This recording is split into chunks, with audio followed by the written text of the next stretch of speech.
And so we'll be reading tonight the Lost Book of Enki here. This is the introduction. Some 445,000 years ago, astronauts from another planet came to Earth in search of gold.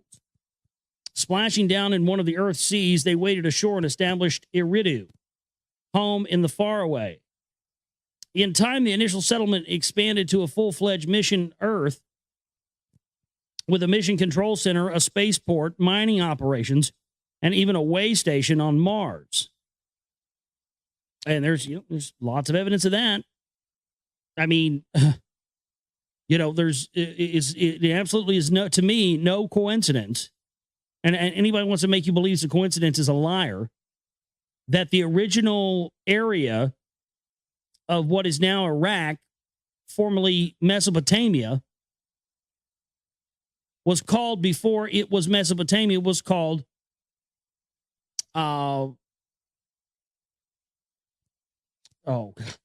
Cydonia. Sorry, I had a brain fart there for a minute. And the area also on Mars where the face was found is also on Cydonia. Coincidentally enough, both places are also located on the 33rd degree parallel. Yes, you heard me right. Ancient Mesopotamia was, or is also Iraq, also located on the 33rd degree parallel, formerly known as Cydonia. Cydonia on Mars, where the face is located, is also on the 33rd degree parallel. As we talked about earlier with 33, no coincidence, ladies and gentlemen. So, I got to say the idea of the way station thing, definitely a lot of evidence to support that. Short of manpower, the astronauts employed genetic engineering to fashion primitive workers, Homo sapiens. It says Horno sapiens, so maybe that's a misprint. Homo sapiens. The deluge that catastrophically swept over the Earth required a fresh start. The astronauts became gods, granting mankind civilization, teaching it to worship. Then, about 4,000 years ago, all that had been achieved unraveled in a nuclear calamity brought about by the visitors to Earth in the course of their own rivalries and wars. Exactly what I talked about earlier. So that's coincidental yet again. This is going to be a good read, I think. I can already tell. We're starting to see synchronicities already. Exactly what I described earlier with the Bhagavad Gita. The pre-flood ash. What had taken place on Earth, and especially the events since human history began, has been culled by Zechariah Sitchin in his The Earth Chronicle series from the Bible, clay tablets, ancient myths, and archaeological discoveries. But what had preceded the events on Earth, what had taken place on the astronauts' own planet Nibiru that caused the space journeys, the need for gold, the creation of man, what emotions, rivalries, beliefs, morals, or lack thereof motivated the principal players in the celestial and space sagas? What were the relationships that caused mounting tensions on Nibiru and on Earth? What tensions arose between old and young, between those who had come from Nibiru and those who were born on Earth? And to what extent was what happened determined by destiny, a destiny whose record of past events holds the key to the future? Would it not be auspicious were one of the key players an eyewitness and one who could distinguish between fate and destiny to record for posterity the how and where and when and why of it all, the first things and perhaps the last things? But that is precisely what some of them did do, and foremost among them was the very leader who had commanded the first group of astronauts. Scholars and theologians alike now recognize that the biblical tales of creation, of Adam and Eve, the Garden of Eden, the Deluge, the Tower of Babel, were based on texts written down millennia earlier in Mesopotamia. Now, keep in mind as well, folks, this is, again, why in 2003, in the invasion of Iraq, they went into the Iraq National Museum, stole all the artifacts pertaining to ancient Mesopotamia, the little reptilian alien statues, all the cylinder seals, all that stuff. This is why. And so the Adam and Eve, the tales of creation, the Garden of Eden, the Deluge, the Tower of Babel, were based on texts written down millennia earlier in Mesopotamia, especially by the Sumerians. And they, in turn, clearly stated that they obtained their knowledge of past events, many from a time before civilizations began, even before mankind came to be, from the writings of the Anunnaki. From those from heaven to earth came the gods of antiquity. As a result of a century and a half of archaeological discoveries in the ruins of the ancient civilizations, especially in the Near East, a great number of such early texts have been found.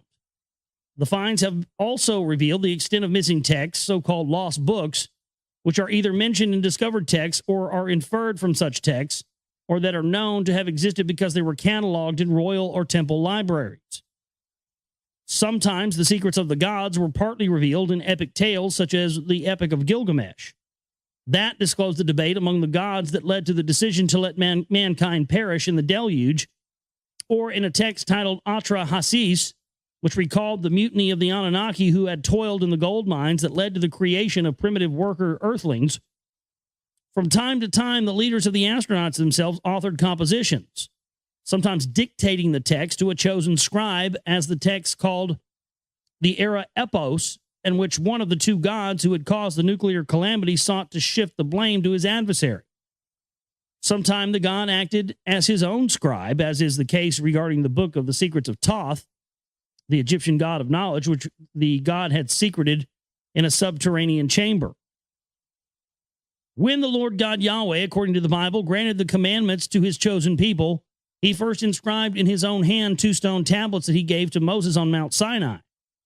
When Moses threw down and broke that first set of tablets in response to the golden calf incident, the replacement set was written by Moses on the tablets on both their sides when he stayed on the mount 40 days and 40 nights, recording the dictated words of the Lord.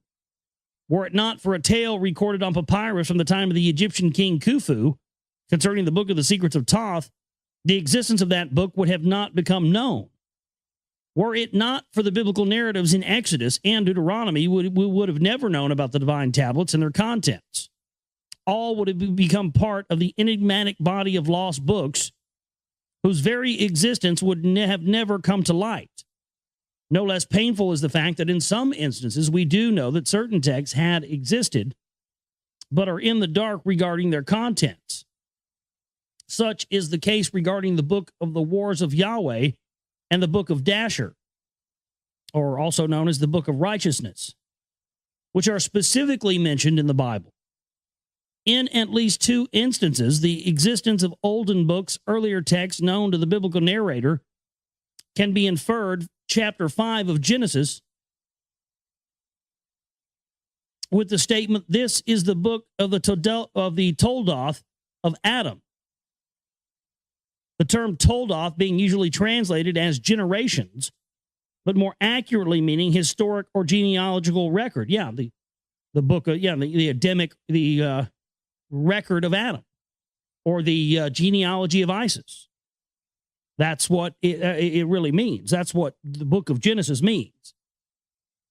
So that's interesting that chapter 5 of Genesis begins with the statement, "This is the book of Toldoth of Adam," of the Toldoth of Adam, meaning the genealogical record of Adam.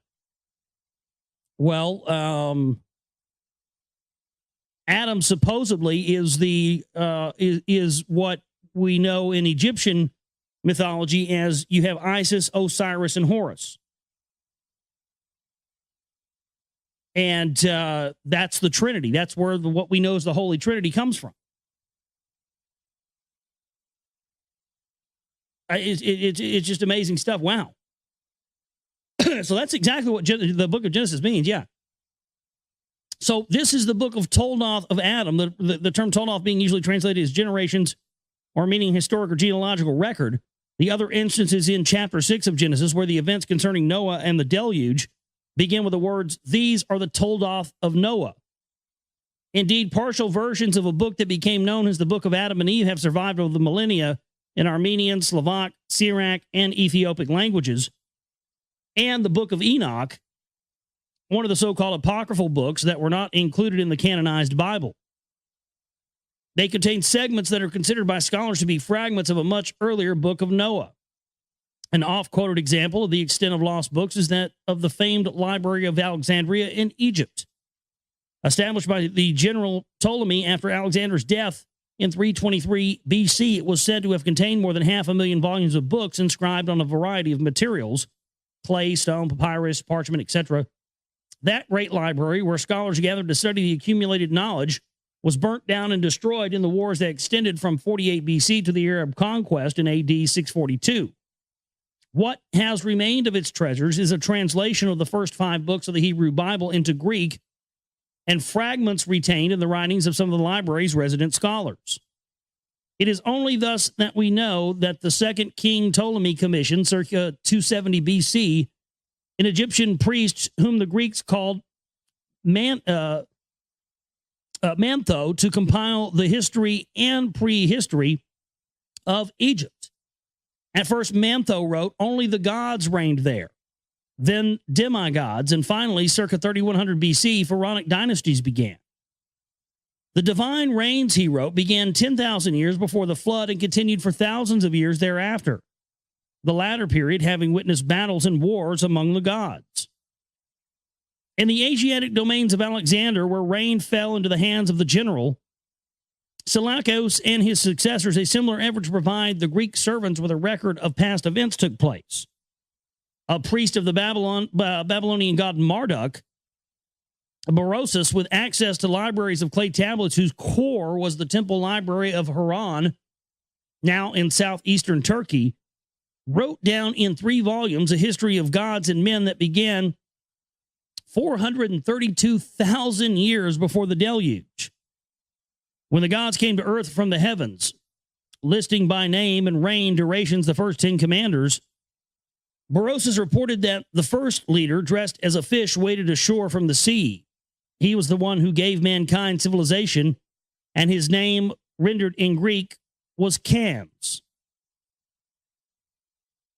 Dovetailing in many details, both priests thus rendered accounts of gods of heaven who had come to earth of a time when gods alone reigned on earth, and of the catastrophic deluge. In the fragmentary bits and pieces retained in other contemporary writings from the 3 volumes, Berosus specifically reported the existence of writings from before the great flood stone tablets that were hidden for safekeeping in an ancient city called Sippar, one of the original cities established by the ancient gods. Though Sippar, as were other pre-diluvial cities of the gods, was overwhelmed and obliterated by the deluge, a reference to the pre-diluvial writings surfaced in the annals of the Assyrian king Ashurbanipal when archaeologists in the 19th century found the ancient Assyrian capital, Nineveh. Until then known only from the Old Testament, they discovered in the ruins of a palace with the remains of some 25,000 inscribed clay tablets. An assiduous collector of olden texts, Ashurbanipal boasted in his annals, "The god of scribes has bestowed upon me the gift of the knowledge of his arts. I have been initiated into the secrets of writing. I can even read the intricate tablets in Sumerian. I understand the enigmatic words in the stone carvings from the days before the flood." It is now known that the Sumerian or Sumerian civilization had blossomed in what is now Iraq almost a millennium before the beginning of the Pharaonic Age in Egypt, both to be followed later by the civilization of the Indus Valley in the Indian subcontinent. It is now also known that the Sumerians were the first to write down the annals of tales of gods and men, from which all other peoples, including the Hebrews, obtained the tales of creation of Adam and Eve, Cain and Abel, the deluge, the Tower of Babel, and of the wars and loves of the gods, as reflected in the writings and recollections of the Greeks, Hittites, Canaanites, Persians, and Indo-Europeans. As all these olden writings attest, their sources were even earlier texts, some found, but many lost. The volume of such early writings is staggering. Not thousands, but tens of thousands of clay tablets have been discovered in the ruins of the ancient Near East. Many deal with or record aspects of daily life, such as trade or workers' wages and nuptial contracts. Others, found mostly in palace libraries, constitute royal annals. Still others, discovered in the ruins of temple libraries or of scribal schools, constitute a group of canonized texts. A secret literature that were written down in the Sumerian language and then translated to Akkadian, the first Semitic language, and then other ancient languages. And even in those early writings going back almost 6,000 years, references are made to lost books, texts inscribed on the stone tablets. Among the incredible, to say fortunate, does not fully convey the miracle finds in the ruins of ancient cities and their libraries. there are clay prisms inscribed with the very information about the 10 pre-Diluvian rulers and their 432,000 years total reign to which Berosus had referred, known as the Sumerian king lists. Let me get a drink here.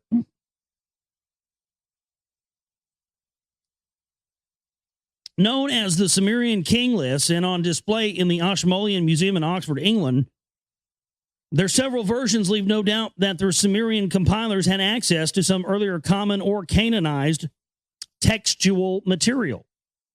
Coupled with other equally early texts discovered in various states of preservation, they strongly suggest that the original recorder of the arrival, as well as of the preceding events and certainly of the following events, had to be one of those leaders, a key participant and an eyewitness. One who had been an eyewitness to all those events. Indeed, a key participant in them was the leader who had splashed down with the first group of astronauts. At that time, his epitaph name was Ea, E-A, he whose home is water. He experienced the disappointment of having command of Earth mission given to his half-brother and rival Enlil, Lord of the Command. A humiliation little mitigated by granting him the title Enki, Lord of Earth. Relegated away from the cities of the gods and their spaceport in the Eden, E-D-I-N, which, of course, Eden, to supervise the mining of gold in the Abzu, which was in southeastern Africa. It was Ea Enki, a great scientist who came across the hominids who inhabited those parts. And so when the Anunnaki toiling in the gold mines mutinied and said, "No more," it was he who realized that the needed manpower could be obtained by jumping the gun on evolution through genetic engineering, and thus did the atom, literally, he of the earthling, came into being. As a hybrid, the atom could not procreate.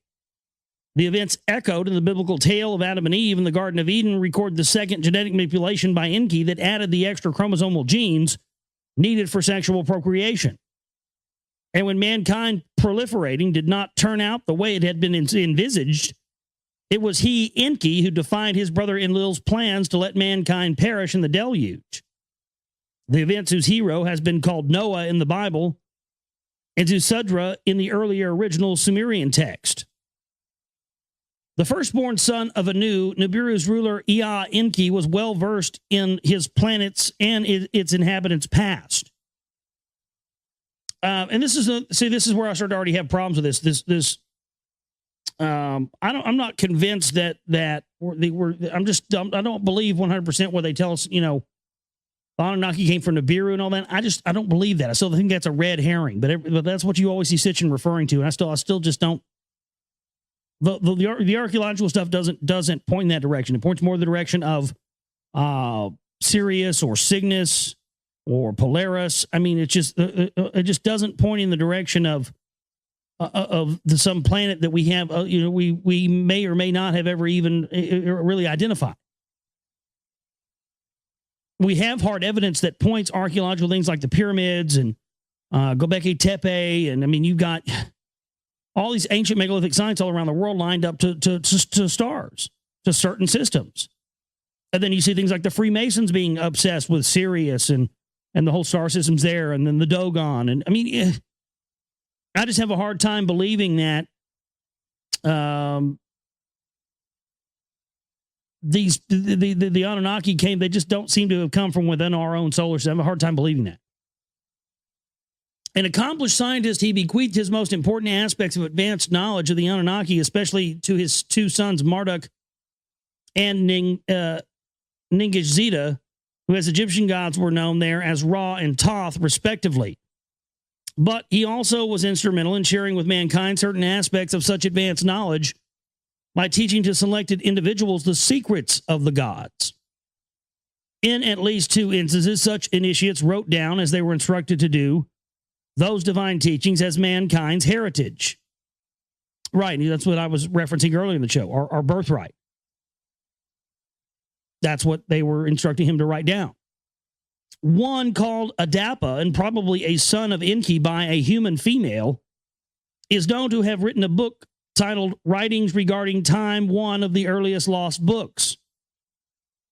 The other, called the Edmund Durang, let me get this right, the Enmed Uranki, the Enmed Uranki, Enmeduranki, the Enmed Uranki, another one of the books that was supposed to be our birthright, was in all probability the prototype of the biblical Enoch, the one who was taken up into heaven after he had entrusted his sons the book of divine secrets, and of which a version has possibly survived in the extra-biblical book of Enoch. Though the firstborn of Anu, he was not destined to be his father's successor on the throne of Nibiru. Complex rules of succession, which reflected the convoluted history of their planet, gave the privilege to Enki's half-brother Enlil. And Enlil is also that's where the whole thing of, Jesus and the devil comes from, that whole dynamic. That's in Enlil and Enki. That's what the two twin towers represented, Enlil and Enki. It's a pretty good signal of bringing those things down, bringing down Enlil and Enki, that, these custodial rulers definitely, you want to get down to who really pulled off 9/11, there you go. In the effort to resolve the bitter conflict, both Enki and Enlil ended up on a mission to an alien planet Earth, whose goal was needed to create a shield for preserving Nibiru's dwindling atmosphere. It was against that background, made even more complex by the presence on Earth of their half-sister Ninarshag, the chief medical officer of the Anunnaki, that Enki decided to defy Enlil's plans to have mankind perish in the deluge. The conflict carried on between the two half-brothers' sons, even among their grandchildren. The fact that all of them, and especially those born on Earth, faced the loss of longevity that Nibiru's extended orbital period provided, added personal agonies and sharpened ambitions. It all came to a climax in the last century of the 3rd millennium BC, when Marduk, Enki's firstborn by his official spouse, claimed that he and not Enlil's firstborn son, Ninurta, should inherit the earth. The bitter conflict that included a series of wars led in the end to the use of nuclear weapons. And that's what I was mentioning earlier when the listener had asked me about, the sun symbols. And that's why I said I think it has something to do with nuclear weapons and extraterrestrials, because, Polaris, the long-range nuclear missiles launched by submarines, and also the just the whole thing with how they use nuclear weapons on Earth, and that being the North Star and all those sun symbols. Again, when you see those depictions of the sun in Egyptian things or anything else, it's not. That doesn't always mean our sun or our star. It could mean someone else's a star somewhere else. That's what people never think. They never teach you that in school. People need to know that information. It's very key. It changes everything once you know that. The bitter conflict that included a series of wars led to the end of the use of nuclear weapons. The ensuing, though unintended, result was the demise of the Sumerian civilization. And that's true, because that's one of the things that they will admit to, actually, in a high school textbook. The Sumerians disappeared. Gone, poof, in the wind, in the dust. Some people think they got raptured out by aliens, but I think probably the more, I think what I believe is that they were vaporized by the use of these extraterrestrial nuclear weapons. And again, the reason I believe that is because, as we talked about earlier, the pre-flood ash. The initiation of chosen individuals into the secrets of the gods had marked the beginning of priesthood, the lineages of mediators between the gods and the people, the transmitters of the divine words to the mortal earthlings. Oracles' interpretations of divine utterances were commingled with the observation of the heavens for omens. And as mankind was increasingly drawn to take sides in the godly conflicts, prophecy began to play a role. Indeed, the term to denote such spokesmen of the gods who proclaimed what was to come, Nabi, was the epitaph for Marduk's firstborn son, Nabu, who had tried on behalf of his exiled father to convince mankind that the heavenly signs bespoke the coming supremacy of Marduk. These developments sharpen the realization that one must distinguish between fate and destiny. The proclamations of Enlil, sometimes even of Anu, that used to be unquestioned, were now subjected to the scrutiny of the difference between Nam and destiny, like the planetary orbits, whose course had been determined and was unchangeable, and Namtar, literally, a destiny that could be bent, broken, changed, which was fate. Reviewing and recalling the sequence of events and the apparent parallelism between what had happened on Nibiru and what took place on Earth, Enki and Enlil began to ponder philosophically what indeed was destined and could not have been avoided, and what was just fated as a consequence of right or wrong decisions and free choice. The latter could not be predicted. The former could be foreseen, especially if all, as the planetary orbits, was cyclical. If what was shall be again, if the first things shall also be the last things. The climactic event of the nuclear desolation sharpened soul-searching among the leaders of the Anunnaki and raised the need to explain to the devastated human masses why it came to pass this way. Was it destined, or was it just the result of an Anunnaki-made fate? Was anyone responsible? Is there someone accountable? In the councils of the Anunnaki on the eve of the calamity, it was Enki who stood alone in opposition to the use of the forbidden weapon. It was thus important for Enki to explain to the suffering remnants that the turning point in the saga of extraterrestrials, who had meant well but ended as destroyers, had come to pass, and who but Ea Enki, who was the first to come and be an eyewitness to it all, was the most qualified to tell the people so that the future could be divined, and what was the best way to tell that it was all a first-person report by Enki himself.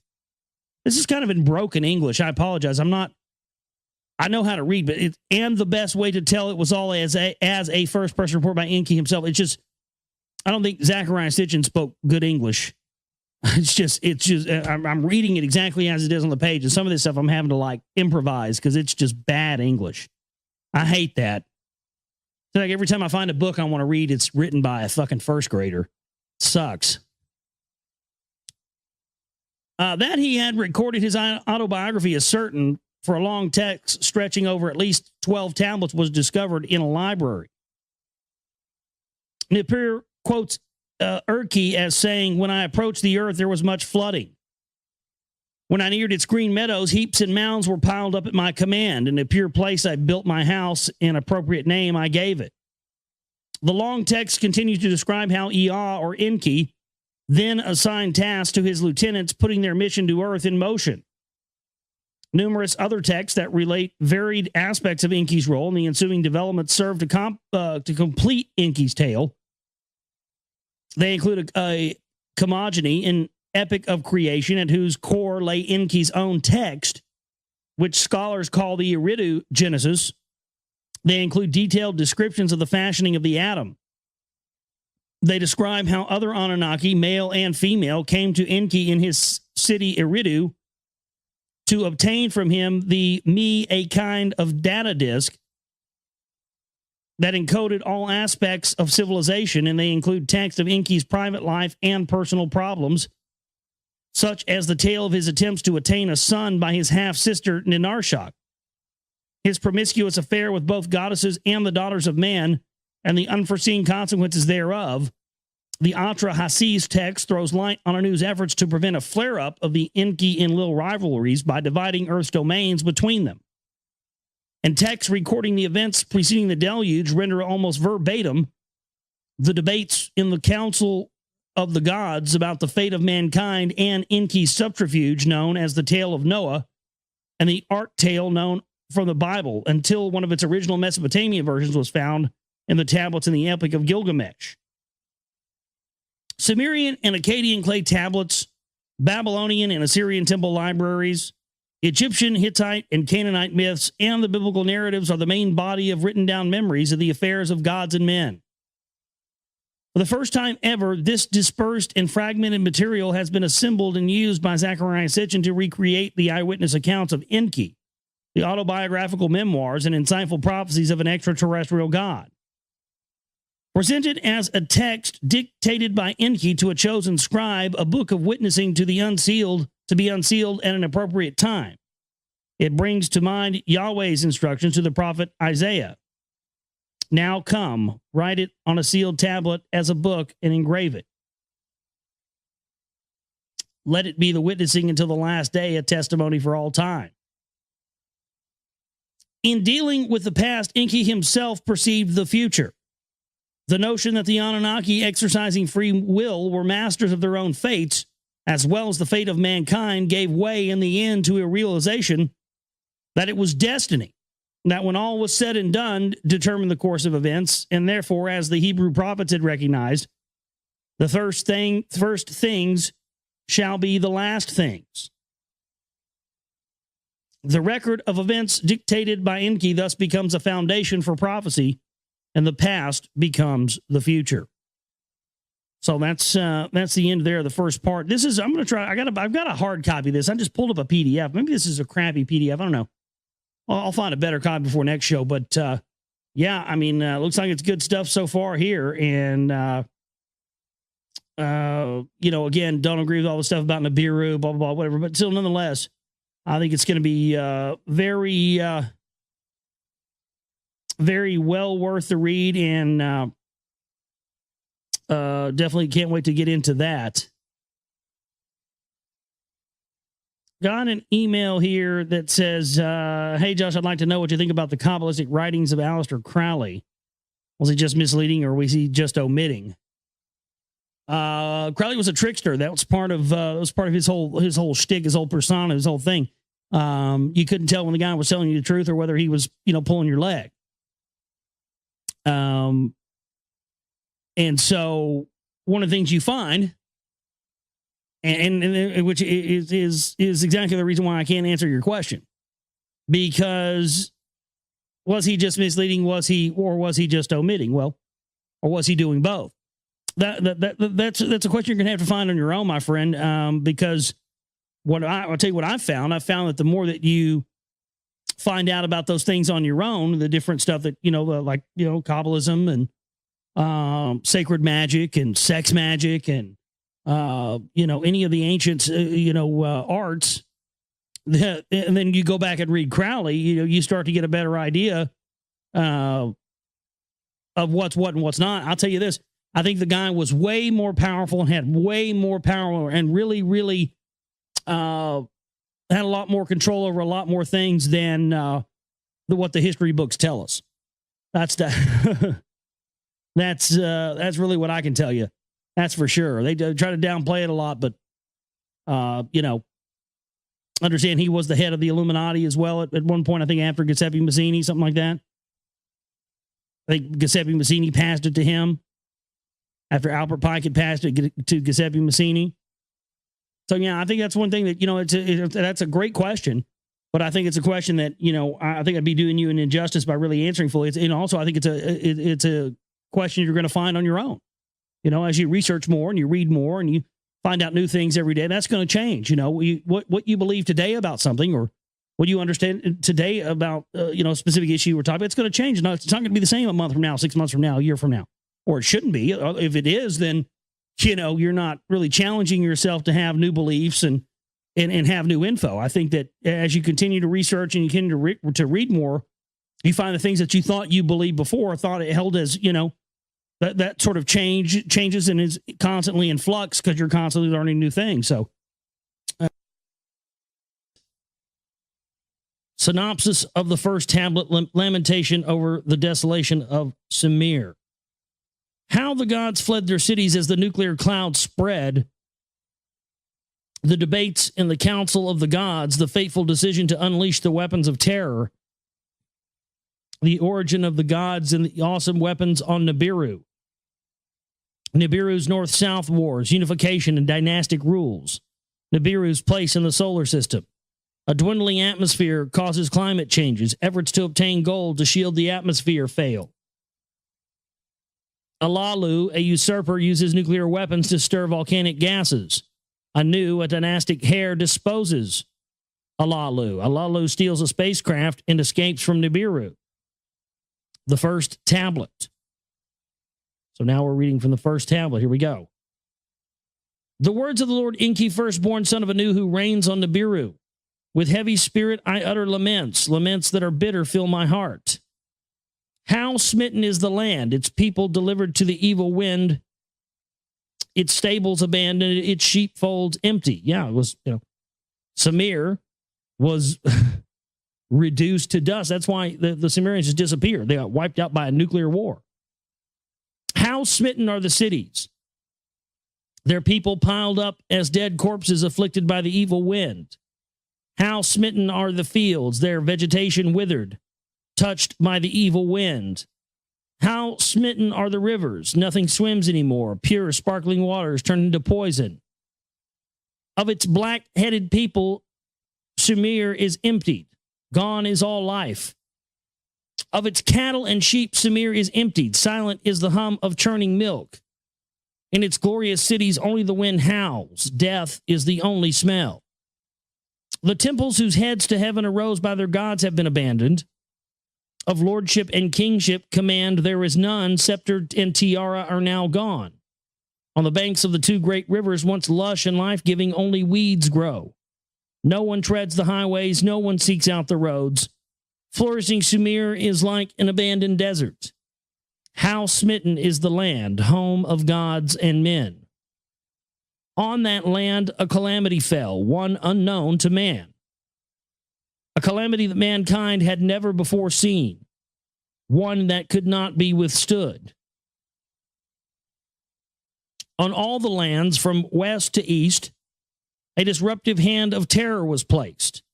The gods in their cities were helpless as man. An evil wind, a storm born in a distant plain, a great calamity wrought in its path. A death-dealing wind born in the west, its way to the east is made, its course set by fate. A storm devouring as the deluge by wind and not by water, a destroyer by poisoned air, not tidal waves overwhelming. By fate, not destiny, was it engendered. The great gods and their council, the great calamity had caused. By Enlil and Nirhashag, it was permitted. I alone for a halt was beseeching. Day and night to accept what the heavens decree, I argued, to no avail. So he's basically saying he tried to stop it. They wouldn't listen to him.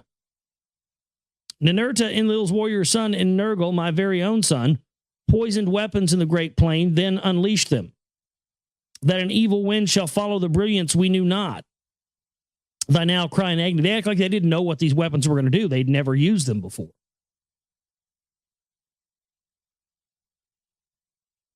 Much you almost see them as almost in the same place that we are now with our technology. It's almost as if that's where they were at, a little bit more advanced than us. They could travel places, but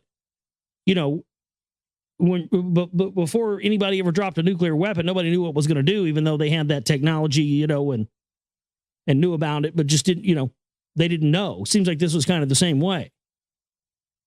In their holy cities, the gods stood disbelieving as the evil wind toward Sumer made its way. One after another, the gods fled their cities, their temples abandoned to the wind. In my city, Eridu, as the poison cloud approached, I could do nothing to stop it. Escape to the open steppe, to the people I gave instructions. With Enki, my spouse, the city I abandoned. In his city, Nippur, place of the bond heaven earth, Enlil could do nothing to stop it. The evil wind against Nippur was onrushing in his celestial boat, UFO. Pretty clear, celestial boat. Give me a break. Enlil and his spouse hurriedly took off. Yeah. Sure. Yeah, the tough gods, these almighty, all-powerful, all-loving gods, puke. Drop nuclear weapons on us, then get in their fucking spaceships and haul ass out of here. Sounds familiar, doesn't it? As above, so below, right? Sounds like what they want to do to us. The past is prologue. Like what it said at the beginning of this, something to that effect. What's happened in the past determines the future. So the gods, the extraterrestrials, they dropped nuclear weapons on us and they hauled ass in their spaceships and got the fuck out of here and then, left us all down here to die. That very well could be what's going to happen again. A lot of evidence pointing that direction, isn't there?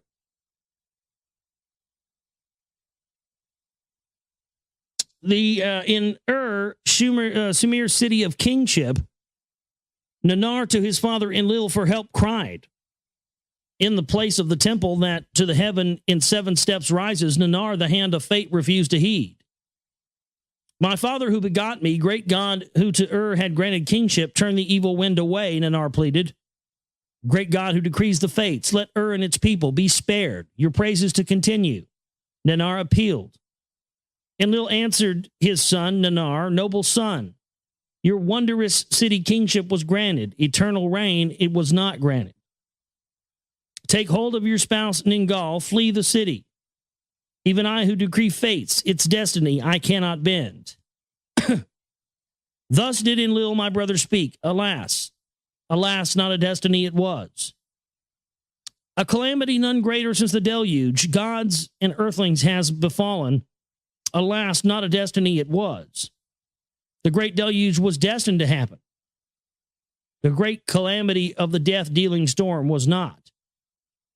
So they're saying that, again, really reinforcing that idea that the great deluge, the great flood, was destined to happen, but the death-dealing storm was not. Well, what makes that interesting is that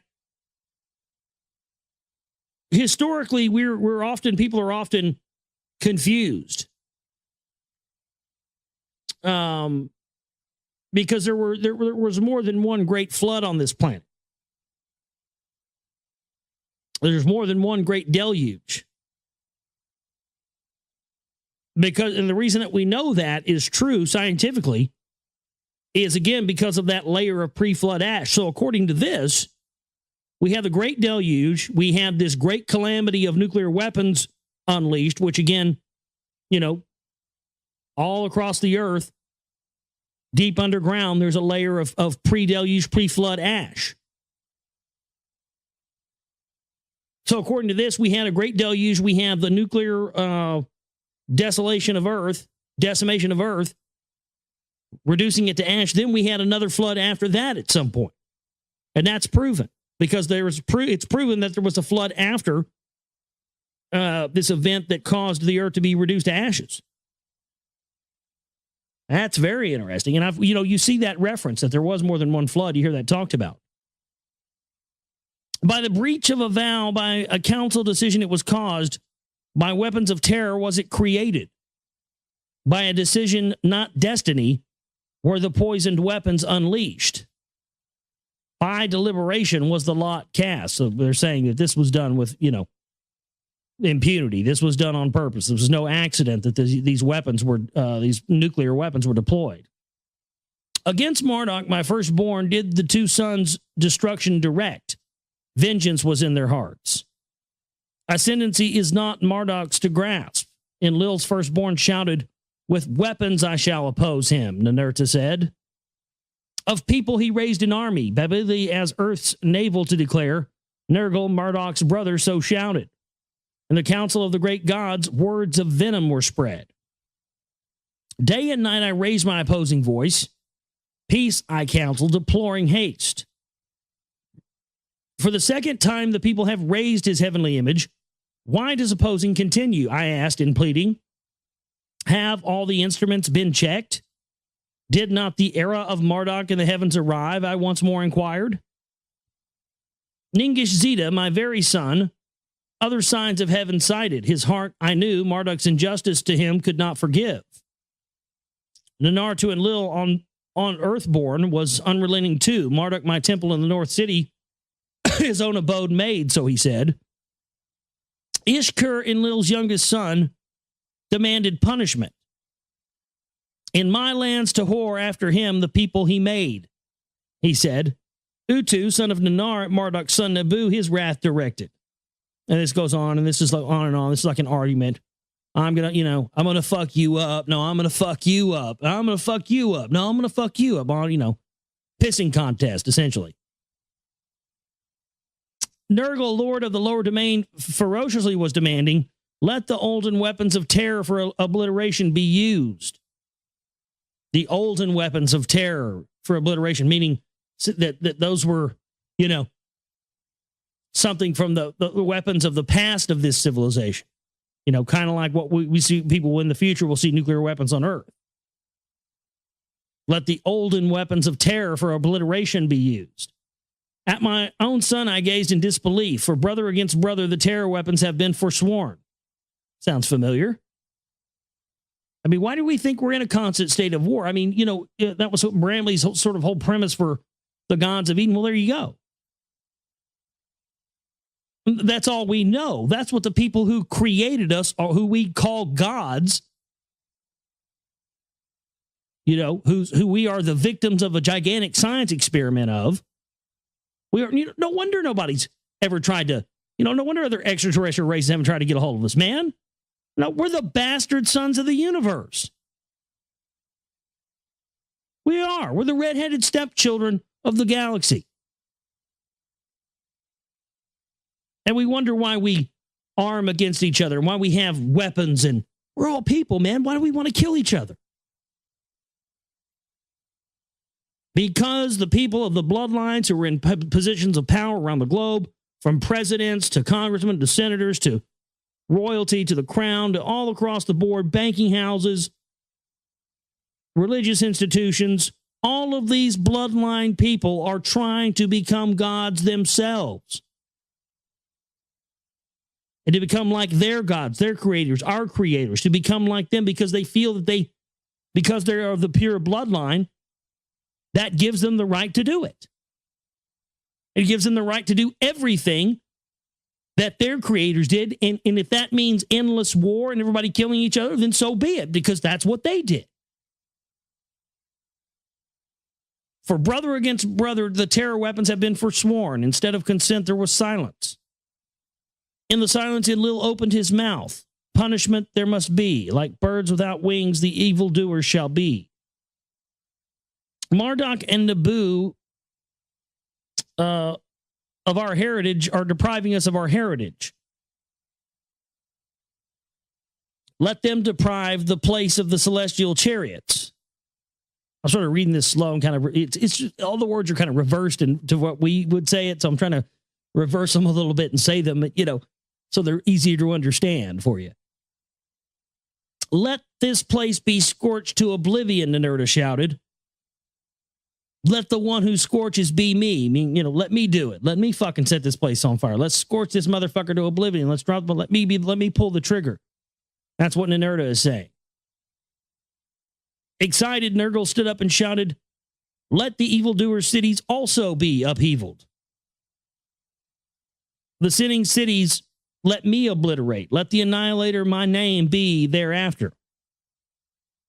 The earthlings by us created, the earthlings that were created by us must not be harmed. The righteous with the sinners must not be perished, I forcefully said. Ninarshag, my creating helpmate, was consenting. The matter is between the gods alone to settle. The people must not be harmed. I knew from the celestial abode to the discussions was giving much heed. I knew who determines fates from his celestial abode, his voice made heard. Let the weapons of terror be used this once. Let the place of the rocket ships be obliterated. Let the people be spared. Let Ninurta the Scorcher be. Let Nergal be the Annihilator. So did Enlil announce the decision. To them a secret of the gods I shall reveal. The hiding place of the terror weapons to them I shall disclose. The two sons, one mine, one his, to his inner chamber Enlil summoned. Nergal, as he went by me, averted his gaze to me. Alas, I cried out without words, brother has turned against brother. Are the prior times fated to repeat? A secret from the olden times to them Enlil was revealing. They had entrusted in their hands the weapons of terror. Clad with terror, with a brilliance they are unleashed, and they touch to dust and turn and heap dust, turn everything into dust, essentially is what they're saying. For brother against brother on earth they were forsworn, and neither region to effect. Now the oath was undone like a broken jar in useless pieces. The two sons, full of glee, with quickened step from Enlil's chambers, emerged for and the weapons depart. I mean, they launched the weapons. The other gods turned their back to the cities. None of his own calamity had a foreboding.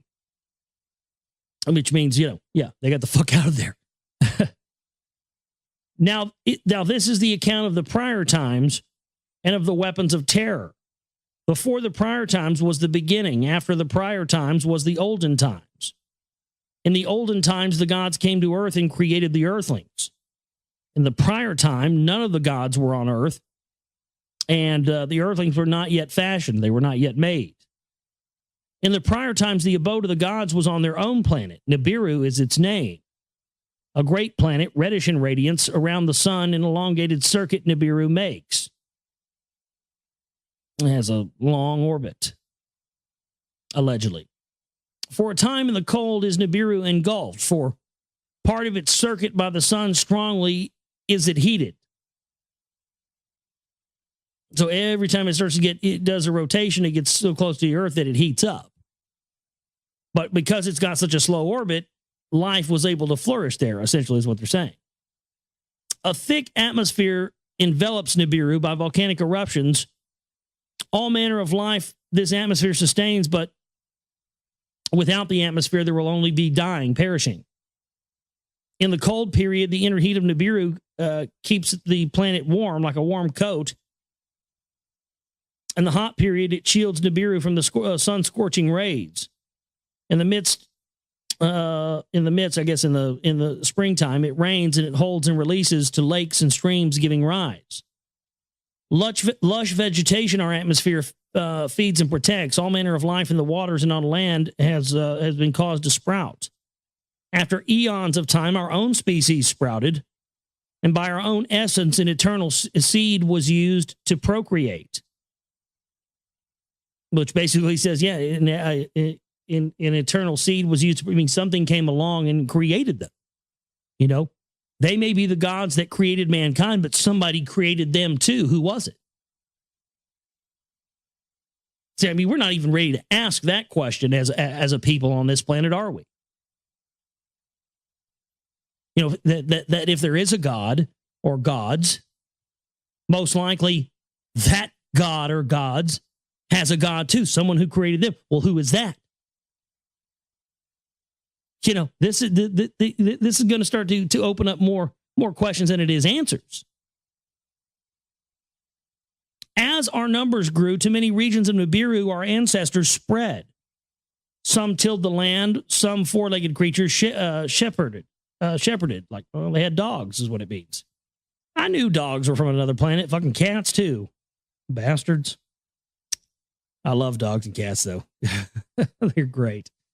Fucking love them. And sometimes, man, you get a good one. You're like, man, you are not from this planet. My cat, I don't know where the fuck planet my cat's from. He ain't from here though. I swear he's a spy from Sirius. Tries to get on computers, gets on people's computers and type shit. It's out of control. Some lived on the mountains, some in the valleys, and made their home. Some of them made their homes in the valleys. It's saying rivalries occurred, encroachments happened, clashes occurred, sticks became weapons. Clans gathered into tribes, and then two great nations faced each other. The nation of the north took arms against the nation of the south. And it talks about that they threw spears, which they call missiles, and they weapons of thunder and brilliance. You increase the terror. So they started out with, sticks, and then it became weapons, guns, and then missiles, and then weapons of thunder. So, it kind of sounds like the evolution of our weapons, doesn't it? First it was sticks, then it was, bows and arrows and spears and all that, and swords. Then it became, bullets and missiles and weapons of thunder, which, that's our modern day weaponry, isn't it? Weather warfare, HARP and chemtrails. So, that almost, wow, that almost sounds like there was, an evolution of weapons in the same way we've seen an evolution of weapons. A war long and fierce engulfed the planet. Brother amassed against brother. There was death and destruction both north and south. For many circuits, desolation reigned the land, and all life was diminished. So for many orbits, for many rotations around the sun, There was no life on Nibiru at all. Then a truce was declared and peacemaking was conducted. Let the nations be united, the emissaries said to one another. There they are forming another world order. So this is great, isn't it? They have a war, brother against brother on the whole planet. Everybody wipes everybody out except for a few, and then the few that are left form a new world order where everybody's united. Sound familiar? I mean, that's what as above, so below means, folks. That's why they take that so seriously. As in the macrocosm, so in the microcosm. I mean, it looks like this is lining up to be our fate as well. Well, you know what? Just as it said here, is it fate or is it destiny? It was destiny for that flood to happen, but it was the fate of them to be wiped out by nuclear weapons. Well, this doesn't have to be our fate. Our fate can be determined by our actions or our inactions. But if we continue to not, do anything, if we, I mean, my goodness, like I've talked about, we got listeners in like 30-something countries now. Our listenership has just been going through the roof, but yet we have 3 or 4 or 5 out of, hundreds and hundreds of thousands of listeners that donate and support our work. Are we going to choose to do like we've always done and be lazy and assume this is somebody else's problem to handle? Or are we going to step up and change fate? Because if not, then this is what is going to be our fate. If we don't get involved and do something, this is going to be our fate. We are going to suffer the same fate that the people of old did. And something tells me the elite want it that way. That's exactly what they're planning.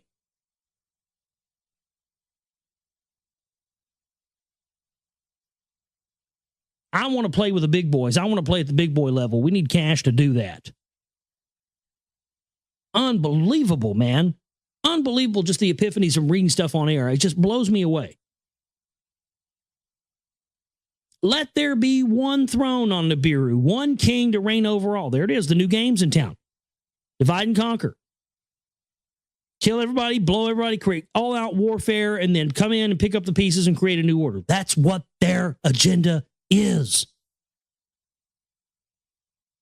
Let a leader from north or from south by lot be chosen. One king supreme to be. If he be from north, let south choose a female to be his spouse, an equal queen to reign alongside him. If he's from the south, if they choose one from the south, let someone from the north, a female from the north, be his spouse. Husband and wife, let them be as one flesh to become. Let their firstborn son be the successor. Let a unified dynasty thus be formed, unity on Nibiru forever to establish. They set up a fucking monarchy is what they did. They set up the new game. Who's going to run the new game? They wipe everybody out, and then they set up a new game under that.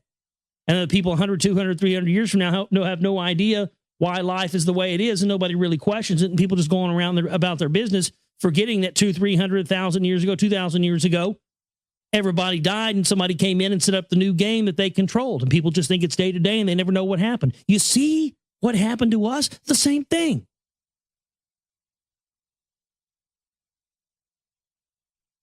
They did it here. They did it on their planet. And then they seeded us with the ability to do it again ourselves. We've gone down the same road they are. You see these, we call them vicious cycles. A father is an alcoholic and a wife beater. And so, and then the son grows up and becomes an alcoholic and a wife beater. And then his son grows up and becomes, it's a vicious cycle. But all it takes to break that vicious cycle is one person standing up and saying, no more, not me. I'm not going to be the one that continues that vicious cycle. It ends here. And that's what we have to do as a people, folks. It's our only hope. We have to say, no, we are not going to allow this to play out the way it's played out before. Every person on this planet needs to know this information. We've got to get this out to the people. People need to know that our destiny is going to be death and destruction and the setting up of a new power structure, resetting the game, resetting the table, starting it all over again. And that's exactly what they want to do because that's what their predecessors did. They're gods, the ones that tinkered on earth and created us in this whole thing. But someone can stand up to this eventually and say no more. And by God, there's never been a better time than now. It's got to be us. We have to be the ones that say, no, no, no. This vicious cycle ends here.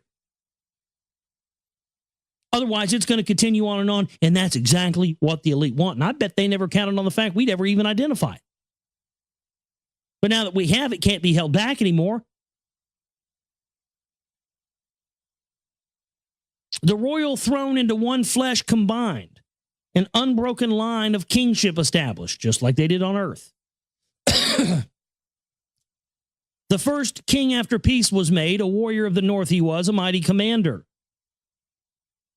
He was true and fair to the people. He was chosen because his degrees were accepted by all of the people.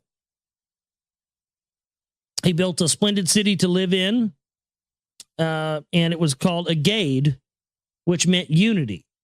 So see how even the title of the city was uniting, bringing everything together, bringing together the new order. For his reign, a royal title he was granted, and it was the celestial one. His name was On. And his name On means the celestial one.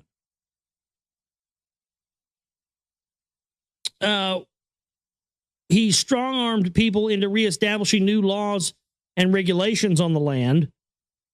He appointed governors for each land and created restoration and reclamation tasks for the people. Of him in the royal annals, thus it was recorded, On the lands unified, peace on Nibiru he restored. He built a new city, the canals he repaired, provided people to the food, and there was abundance in the lands. For his spouse from the south, a maiden he had chosen for both love and warring, she was known. On 2 was her royal title. Cute. On 2, T-U, like number 2. And the leader who is On spouse, the given name cleverly did mean, On 2. Yeah, it even says, it's clever. It was cute that they did that. She bore On 3 sons and no daughters. The firstborn by her named Enki. Enki. You see, like Anu, Na, Ki. Now it's just Enki. Now you're starting to see the lineage. See this? That's what this is. That's why he said, this is the preface. This is of the times that came before. Well, that's what we're reading here. This is unbelievable. This is an account. I didn't know this. I wasn't aware of this. Wow. It's mind-blowing now that I'm reading this, now that I figured out what this is. Wow, man. This is killer. This is a genealogical record of the generations of people that came before what we know as the Anunnaki. This is the record of their lineage and of their lives and of what they did. And the reason this is important to us, this is amazing. I mean, people, say a lot of crap about these, translations and stuff, blah, blah, blah, I think a lot of that's disinfo. I think a lot of people are like, oh, no, those aren't real. Those aren't true, blah, blah. I think people are real scared of this. Because what this is doing is, and that's why it said, what has happened in the past is important to the future, because they're showing what the bloodline lineage, the relatives, ancestors of the Anunnaki who came to Earth and seeded life, they're showing what they did in their lives and how they set things up.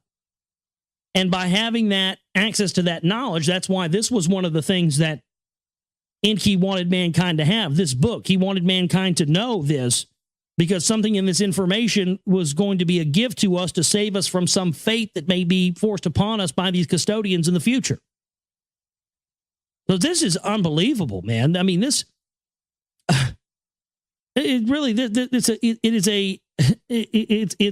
an account of the bloodlines, of the lineage, And it talks about what they did in their times. And this is something we can learn from, especially when we see how, this man against man, brother against brother fighting. And then the new order comes in.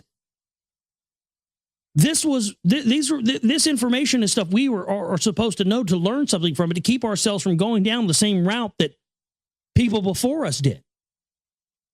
That's why this has been hidden from us. That's why they've, gone into Iraq, gone into all of the museums and taken all these things. They don't want us to get our hands on this, because if we get our hands on this stuff and understand that what happened in the past also may happen in the future, if we don't learn what happened in the past and learn from that, it's, again, just a paradigm shift. It all makes sense to me now. That's what all this shit's about, man. It was just kind of strange just reading this. And as I was reading this, I realized this is this is a genealogical account. So that somebody, somewhere, someday, you and I now, here in 2011, could gain some perspective or some knowledge from this. This is what secret societies, the original purpose of secret societies was. And what they did was they took that, corrupted it, and turned it, instead of being secret societies to teach us this, they turned it in, secret societies are there to keep us from learning this. And only their people who are going to play the game their way and not tell people this are going to be initiated. This is the secret of the secret societies, ladies and gentlemen. Right here, you heard it right here on the show. I'm here to tell you right now today. This is it. This is what they've been hiding. This is what they didn't want us to know.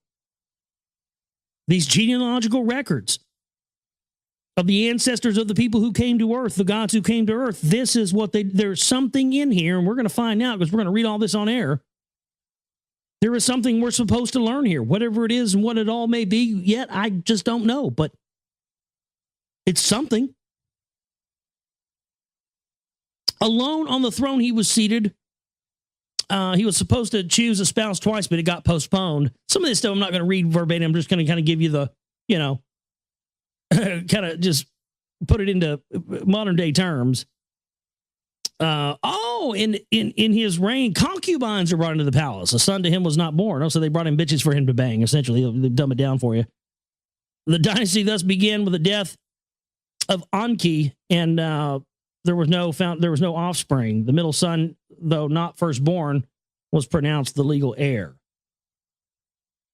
So fascinating stuff here. And the idea of this, this being the genealogical record of the people that came before the ones that seeded the bloodlines on earth. It's fascinating stuff, because you see, now we know the answers to why mankind has lived in constant warfare. It's in our blood. And just like I talked about last night on the show, if you didn't listen to last night's show, go back and listen to it. All the shows this week, I suggest you listen to. 5 shows we got this week. I think all of them been killer. And I'm on fire right now. Even more now, But, I was just talking about last night about really, realizing that I thought for the longest time that I wasn't working hard enough, or I wasn't. And it's not just that. The only thing that's holding back me getting my work out on to a larger scale is, cash backing. Everything is, you're going to have money to get anything out there now. It's not about talent or anything else. It's about how much money you have to put behind something. But once I realized that, I realized that I don't have to kill myself to do it. Trying to kill myself to do this is not the solution. It was not a hindrance. It was not a weapon against me anymore. And that's what we have to see this as. Once we're aware of this, yes, we do have it in our blood to be in constant warfare and the rest, but we can change it. Once we're aware of it and we realize that's not the way to go, and that's a mistake, and that people who exist on other planets even prior to Earth went through this, and that people thousands of years ago were trying to get a message to us saying, hey, don't go the way we did. You got it in your blood too, because you're of us and you're like us. And since you're so much like us, you're going to go the same route we did, and a lot of people are going to die, and it's not going to be good. Here's the warning. And the elite who set up the priest class, who set up the banking houses, the religions, the power structure, the crown, the authority, the tyranny, everything, said we can't allow them to know this because we won't be able to rule if they know it. We are pushing the envelope now. I mean, can you feel it? We are in the age of awakening, folks. This is it. All is going to be revealed. It is being revealed right now on this show as you're listening. We are the generation that this stuff has to stop with. We have the information. We have the power. Our task now is to wake the people up from their slumber, and it's time to stop playing nice. I hope you'll send this broadcast to somebody. I hope you'll get it out there when it appears on YouTube, when it appears on my archives. Get it out there. Let people hear it, man. Let's do this. All right, let's get into Lost Book of Enki for you here tonight.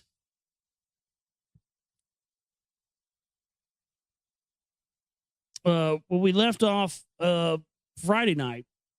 The gentleman in Dubsar who was scribing the words of Enki for this tablet had just been relieved of his duties and had been successful in scribing this book for Enki on this, esoteric tablet that sounded like some kind of computer system. Well, we talked about how, the pen was made of a crystal, like etched it into the tablet. So we're picking up where after he comes to his senses after being the scribe for Enki here.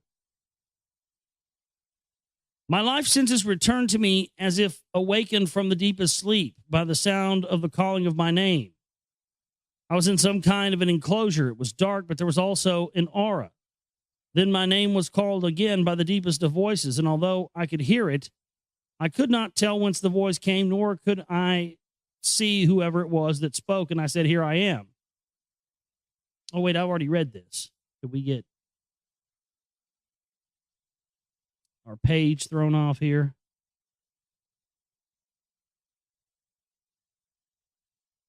Yeah, I did. Wow. I don't remember what page we left off on. Well, that stinks.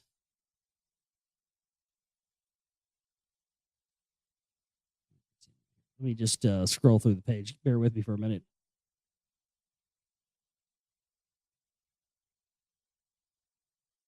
Oh, here we go. Yeah, because we were way past that.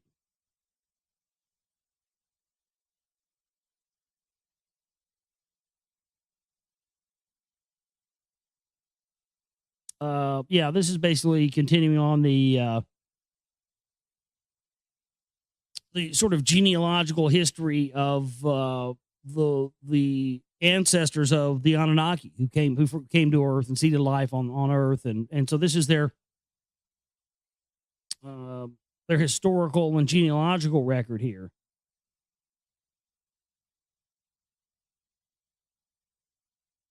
Try to see how much of this we read.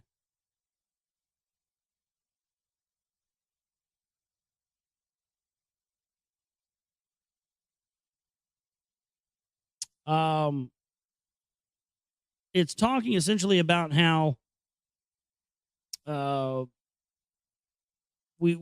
was great cataclysms, there was nuclear weapons unleashed, and then somehow it was just interesting because after he said brother was pitted against brother, and then all of their people on their planet were wiped out. And then out of those ashes, like the phoenix out of the ashes, which is interesting because that's one of the symbols of the brotherhood, the double-headed phoenix. Arose these bloodlines and these kings and queens and set up the new game. And so here they're talking about the circuit of Nibiru, which is the orbit of Nibiru. A destiny it is in the orbit of Nibiru embedded. So they're saying that there's, the destiny of what's to happen on their planet and our planet is hidden in the orbit of Nibiru. And many people out there believe that this comet Elenin, which is going to pass near to Earth very soon, is actually the famed Nibiru. I don't really believe that myself, but I don't not believe it either. You know what I mean? I'm just sort of, could go either way. Others of knowledge of the orbit did not consider the Nibiru's destiny to be tied with that orbit. They found that there was a breaching in their atmosphere. Volcanoes, the atmosphere were belching and spitting up.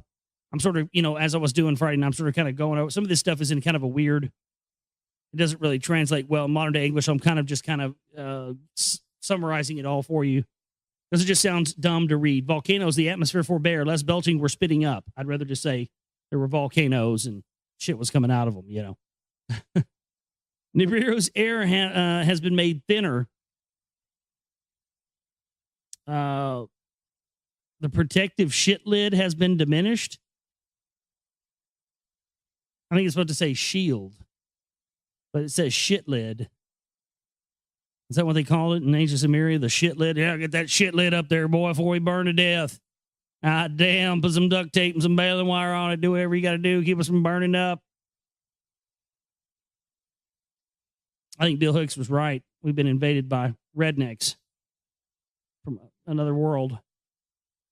In the reign of Anshar and Kishar, pestilences appeared, and they could not overcome them. Their son Anshar ascended to the throne, and he was of the sixth dynasty of rule on Nibiru.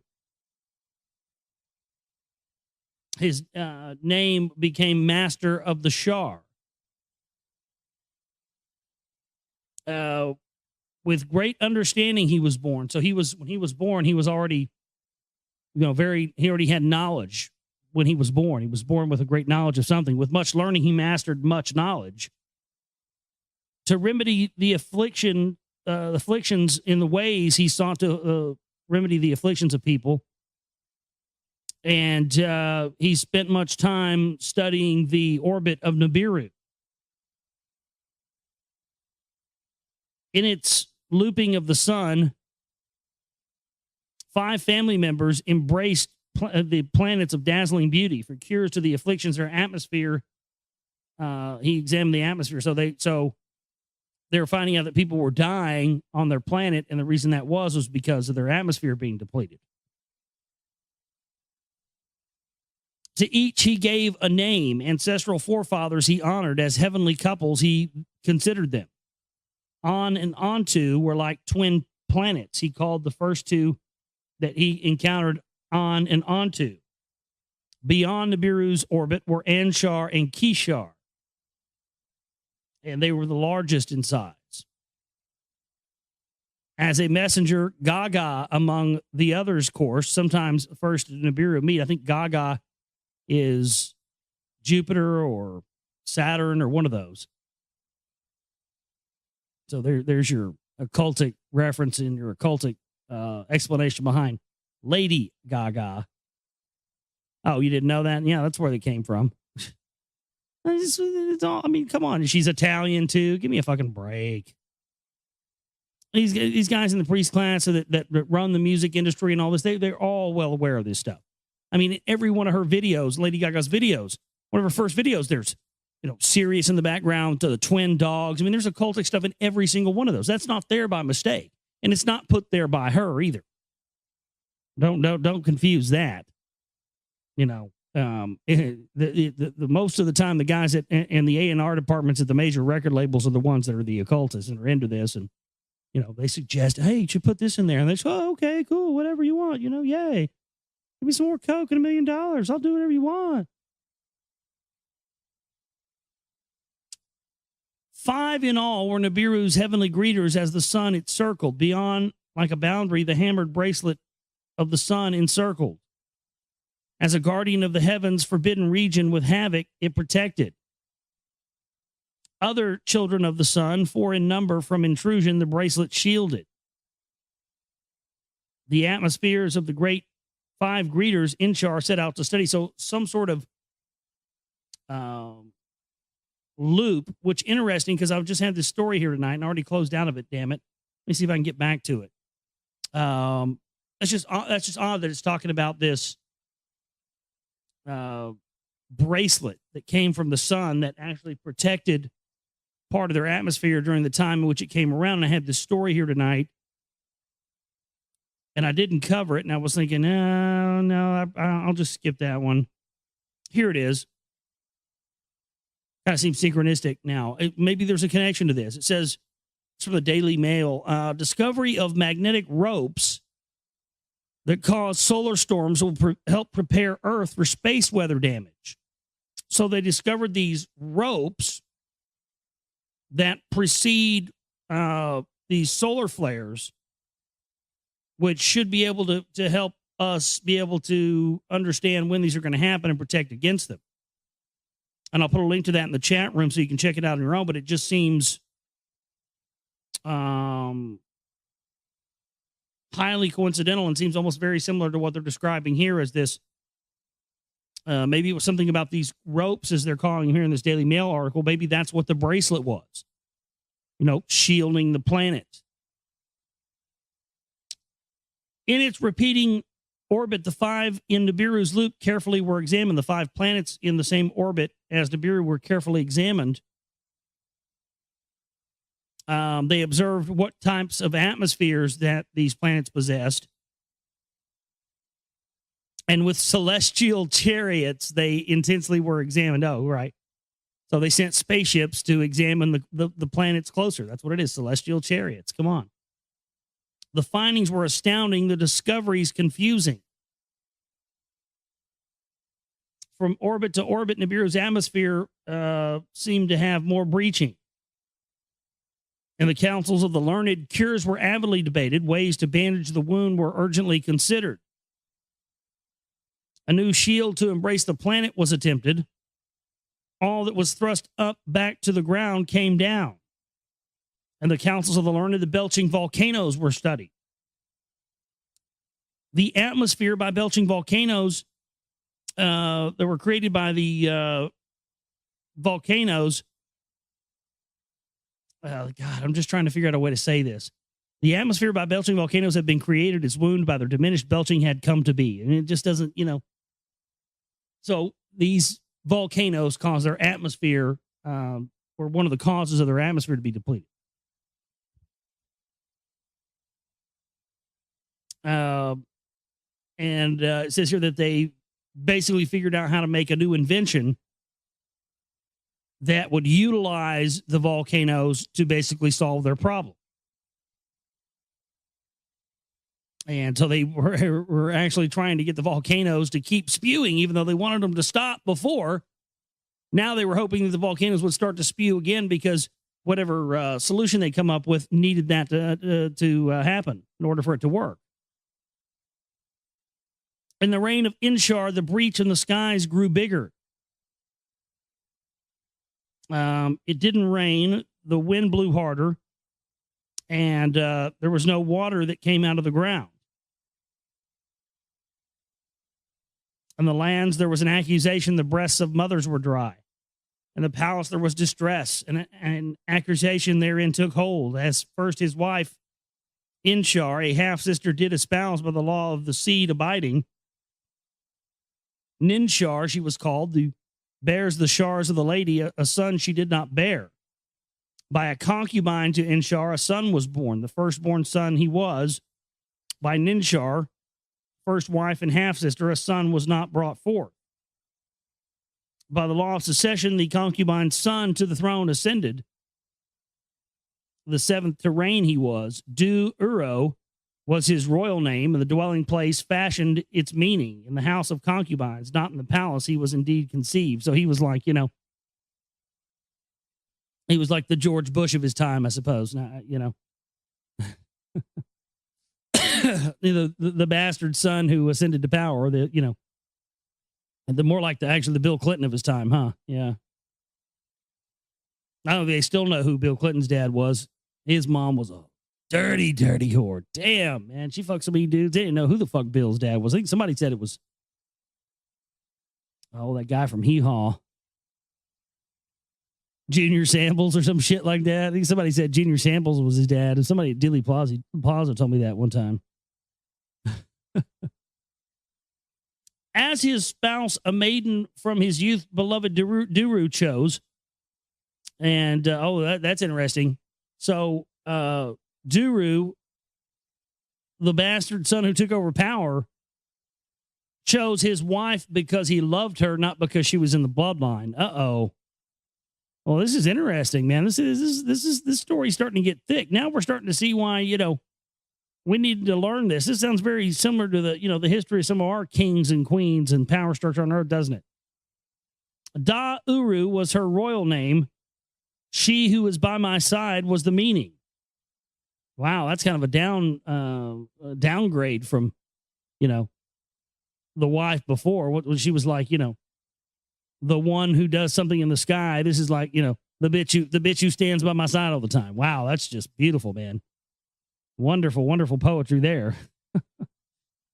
In the royal court, confusion was rampant. Sons were not heirs. Wives were not half-sisters. In the land, the suffering was increasing. Fields had no abundance. The plants wouldn't grow. And among the people, fertility was diminished. I mean,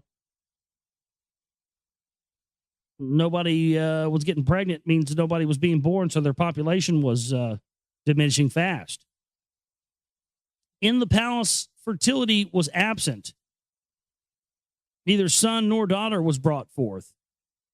Of On's seed, 7 were the rulers. Then of his seed, the throne was dry. So On, which is funny because On is, if you know if you study the genealogical history of the Anunnaki, On was, the Anunnaki were the Anunnaki were the princes of, the one God, princes of the guy who he was the son, the forefathers. They were the forefathers of, the one who was the first person that started the bloodline, and that was On. And so after 7 of On's bloodlines were the rulers, they no longer had one of On's bloodline in rule. Daru, a child at the palace gateway, was embraced as a son. Duru, in the end, was adopted. His name became Lama, meaning dryness. In the palace, the princes were very mad, and they were complaining to the council of counselors. In the end, Lama ascended the throne. Though not of On's seed, he was the 8th to reign. Now, it's very interesting. He sounds very much like a Akhenaten type character, In the councils of the learned to heal the breach, there were 2 suggestions. One was to use a metal to fix their atmosphere, a metal by the name of gold. On Nibiru, it was greatly rare. Within the hammered bracelet, it was abundant. So the zone, I guess, the hammered bracelet may be very well talking about the asteroid belt. It was the only substance that to the finest powder could be ground up and put in high into the heaven, into the atmosphere, and would stay suspended. Thus, with replenishments, the breach would heal and it would have better protection. Let the celestial boats be built. Let a celestial fleet to fleet the gold to Nibiru bring over. So here they are. They're talking about let's create ships and go somewhere out, on the other side of our solar system and find some gold and bring it back here. Funny, that would just be the one thing our monetary system just happened to be based on, huh? Get us all to mine it. Get us all to build our whole, fight and kill each other for, 3,500 years or 3,600 years or however long it is, and then create this power structure, then get everybody to hoard it in one spot. And then when the Anunnaki come back and tell us, pathetic earthlings, bow down to me. We are the Anunnaki, and we have returned for our gold. We will take it back to our planet and leave you pathetic earthlings here on the planet to die. Stranger things have happened. Probably what it's going to be, isn't it? Folks, you're going to have to get this gold right now, folks, because Anunnaki want to take the gold away from you, folks. Chad's got a great deal on Jugo for you today, and you need to get it now because you don't have much time left, folks. The Anunnaki are going to take your gold, folks, and I'm fucking mad about it. Yeah, you'll probably hear that before it's over with. Let weapons of terror be created. Now, we've established from reading William Bramley and reading the rest of this that the weapons of terror they refer to are the nuclear weapons, weapons of mass destruction. So they're saying they should, go to this planet or wherever it is and just launch nuclear weapons and blow the shit out of stuff and go in and pick up all the gold. For a decision, Lama was too feeble. What did he know about making that kind of a choice? One orbit of Nibiru was completed. In the fields, affliction was not diminished. The volcanoes continued belching, and the atmosphere was still not repaired. A third shar passed. A shar is a year in Nibiru, by the way. It's a marking of a year, or marking of a sort of passage of time. So when they say a third shar passed and a fourth shar passed, that's a notation of time, by the way. Still, the gold was not obtained. In the land, there was still strife. Strife was abundant. There was no food, no water. Everybody in the lands were disjointed. Everybody was accusing each other. Everybody's running around basically like a chicken with their head cut off, not knowing who to blame, playing the blame game. And there's basically saying, well, then if this is our destiny to die like this, then we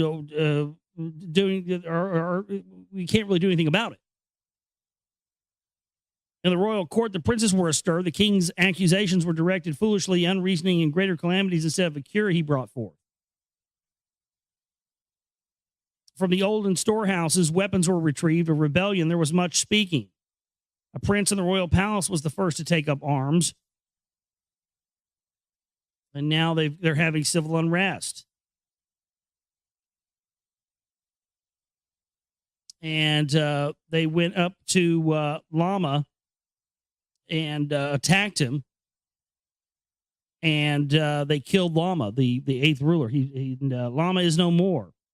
The king is no more, with glee, he announced. To the throne room, Alalu rushed. On the throne, he himself seated. Without right or counsel, a king, he pronounced himself king. In the land, all unity was lost.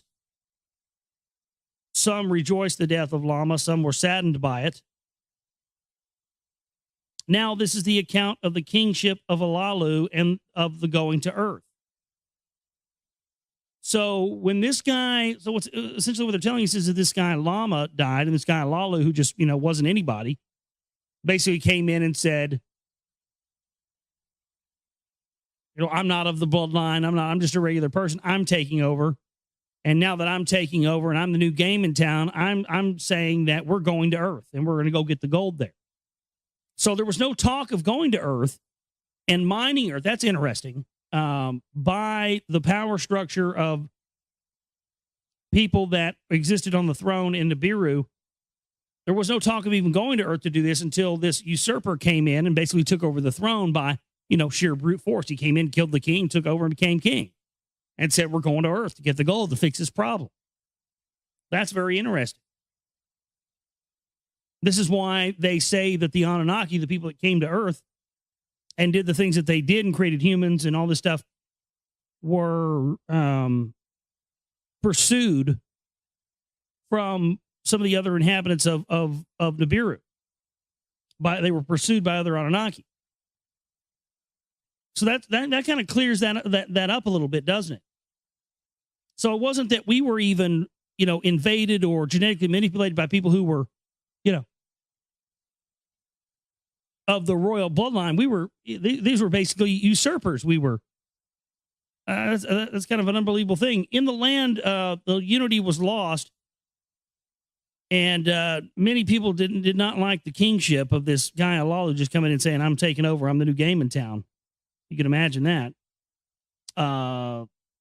Princes were agitated. The counselors were distraught. From father to son, succession from on to the throne continued. Even Lama the eighth, by adoption, a son was proclaimed. Who was Alalu? Was he a legal heir? Was he a firstborn? By what right did he usurp? Was he not a king slayer? Before the seven who judged Alalu was summoned, his fate to consider. So they bring into him to be judged by seven people. Though through neither legal heir nor son of a firstborn royal seed, he was he.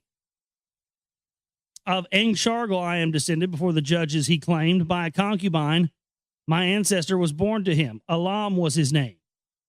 By the count of shars, by the count of years, Elam was the firstborn throne to belong to him. So basically, he came in and said, no, I can prove that I am part of this bloodline. So they couldn't really argue with that. The royal annals from the House of Records were brought forth. With much care they were read. On and onto the first royal couple, there were 3 sons and no daughters born to them. The firstborn was Enki. He died on the throne and had no offspring. The middle son in his stead was Anib, and Shargal was his firstborn, and to the throne he ascended after him. On the throne of kingship by the firstborn did not continue. So it didn't continue on that far. And this goes on and on and on. They're talking about blah, blah. Is he, they're trying to figure out, does he have the right to be king? Is he a usurper? This, that, and the other. Secession must be reconsidered to the assembly, he said. Through neither firstborn nor by the queen of a son of pure seed am I descended. The essence of On in me is preserved, by no concubine diluted. So he's saying, basically, yes, she had, On had, my father had sex with, a person who wasn't of the bloodline, but it didn't dilute it. I'm still part of he's trying to just convince these people that he is one of them through the bloodline so that he can, maintain power. They asked for his name. It is Anu. After my forefather, I named. Now, what's interesting about that? Wow. So this is the story of Anu. So the guy who took over and usurped the throne was Anu, and we know that Anu's sons later on were Enlil and Enki. So Enlil and Enki, who allegedly caused all this havoc on Earth, the flood and genetic manipulation and all this stuff, and seeding mankind with these phony religions, were the result of someone who may or may not have actually been a part of the royal bloodline. So if that's true, and these people that are in charge and power today, and presidents, kings, queens, power structure all over the world, that are part of this bloodline, and they're basing their whole divine right to rule on the fact that they're a part of these bloodlines, right? If that's true, then that would make them imposters. That would make them these, because from what this genealogical and historical record of the ancestors of the Anunnaki tells us, is that it wasn't the people who had been in the bloodlines and in the power structure and everything up to that point who made the decision to Earth. They seemed to act like that was taboo. Then this guy comes in, kills the king, takes over, and then goes through this big, long drawn out ordeal of being in front of the council and show, oh, look at me. And I came from this bloodline, and my baby daddy was over here, and, he fucked this whore, the concubine, and just because she's a whore doesn't mean I'm not a part of the bloodline. All this convincing going on, you see?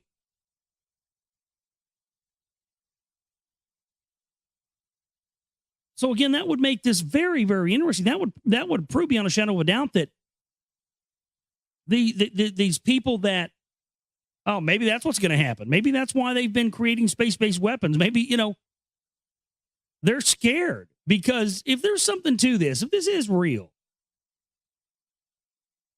then that would mean that at some point, the real bloodlines of power, if any of these people still exist anywhere, could actually feasibly come back and call out the power structure here on Earth as being the usurpers and the descendants of the usurper who took over the throne on Nibiru. They could very well come here and say, we need help fixing our atmosphere, but, they came down here and set this up and basically did it against our wishes. Boy, that could be, no wonder they don't want us knowing what this information is. My goodness, see, it just becomes more clear every time we read it. They asked him what his name was, and he said, my name is Anu, after my forefather I am named. They inquired about his generations. Of On's 3 sons, he reminded them. Enki was the firstborn. Without a son or daughter, he died. And Neb was the middle son. Instead of Enki, to the throne he descended. And Neb, the daughter of his younger brother, took to be wife. From them onward to the succession in the annals was recorded. Who was that younger brother? A son of On and Ontu, that was of purest seed. The counselors looked with wonderment at each other. Inuru was his name. Anu to them announced that he was my great ancestor. His spouse, Ninuru, was a half-sister. Her son was firstborn. Inama was his name.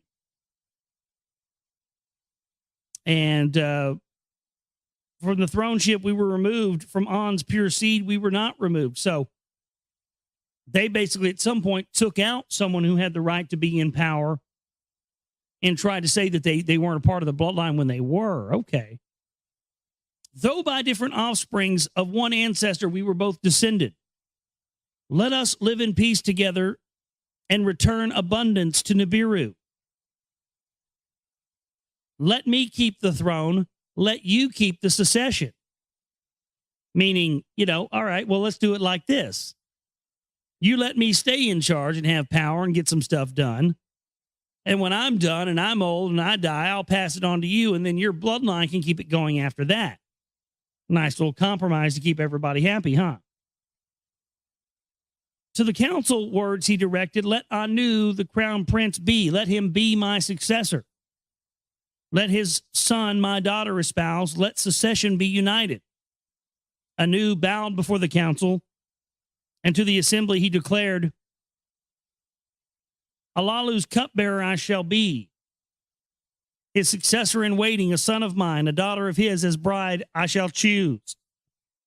That was the council's decision, and in the royal annals it was inscribed. In this manner, Alalu on the throne remained seated. He summoned the sages, the savants, and the commanders for him to consult in deciding that, and from that he gained much knowledge. Let celestial boats be constructed to seek the gold in the hammered bracelet, he decided. So again, he usurps the crown, takes over, convinces them, hey, you let me get in here and get some stuff done, and then I'll make sure when I'm done that, we'll still continue the bloodline thing and pass down the power. And so what is the first thing he decides to do? Let's build the celestial boats. Let's build the crafts. Let's go to the hammered bracelet, the area around the earth, and let's get the gold and bring it back here and fix our atmosphere. And their first try was essentially no good. By the hammered bracelets, the boats were crushed. None of them returned. Let the weapons of terror enter the bowels of Nibiru. Let Nibiru be cut open. Let the volcanoes again erupt, he then commanded. So this asshole tries to, build these ships to go and get the gold. It fails. They are destroyed. And then he gets pissed off and unleashes, weather weapons and says, let the volcanoes erupt, unleashes nuclear weapons. With weapons of terror, skyborne chariots were armed with terror missiles from the skies where the volcano struck. Oh, so he sent up the ships and launched nuclear weapons inside of the volcanoes of Nibiru. The mountains swayed, the valleys shuddered as great brilliances with thunder exploded. In the land, there was much rejoicing. Everybody was expecting there was going to be an abundance of food and things were going to get better. And it just continued to get worse. The volcanoes did not increase. The atmosphere did not heal. And it kept going around its orbit, and it kept getting colder and colder on Nibiru. Wow, so it's getting very interesting. So we're going to leave it there, and we'll pick up tomorrow and read more of this. You know, it is kind of a tough read. Somebody pointed that out, one of our listeners, but, you know, I've done that before. I've started books, and I've said, oh, this is a tough read. I'm going to stop. I'm not going to do that with this. I'm going to see this one through. And the reason is because I think there's enough here to gain from reading this, you know, and I don't mind going through and kind of giving you the, you know, rough translation of what this stuff is saying, but man, it's just ultimately fascinating. Again, you know, the past is prologue. This, you know, he who ignores the past is someone who is not going to know what's going to happen in the future. And this was recorded for us so that we wouldn't make the same mistakes that they made. And unfortunately, you know, well, trying to figure out how to repair your atmosphere and stuff like that. Sounds like we're pretty much already there, doesn't it? But we'll continue more with this next.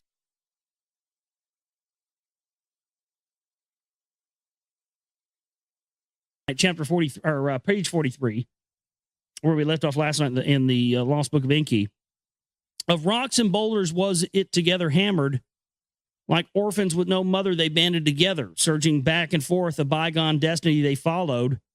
Their doings were loathsome, troubling their ways. Nibiru's probing chariots like preying lions they devoured. So something basically, you know, devoured these spaceships. The precious gold needed for surviving, they refused to dislodge.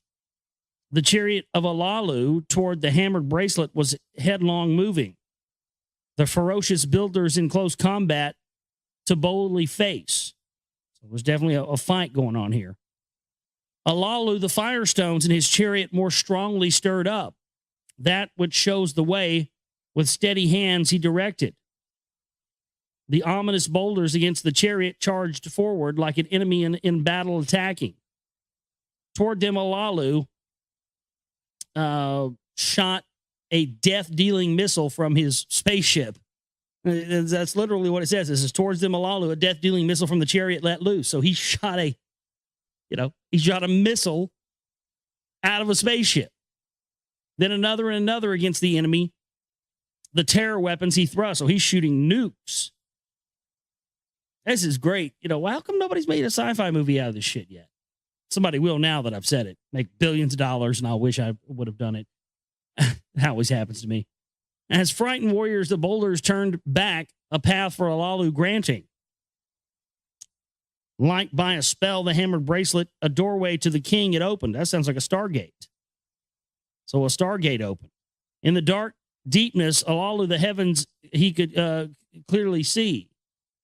By the bracelet's ferocity, he was not defeated. His mission was not ended. In the distance, the sun's fiery ball was sending forth its brilliance. Welcoming rays towards Alalu, it was emitting.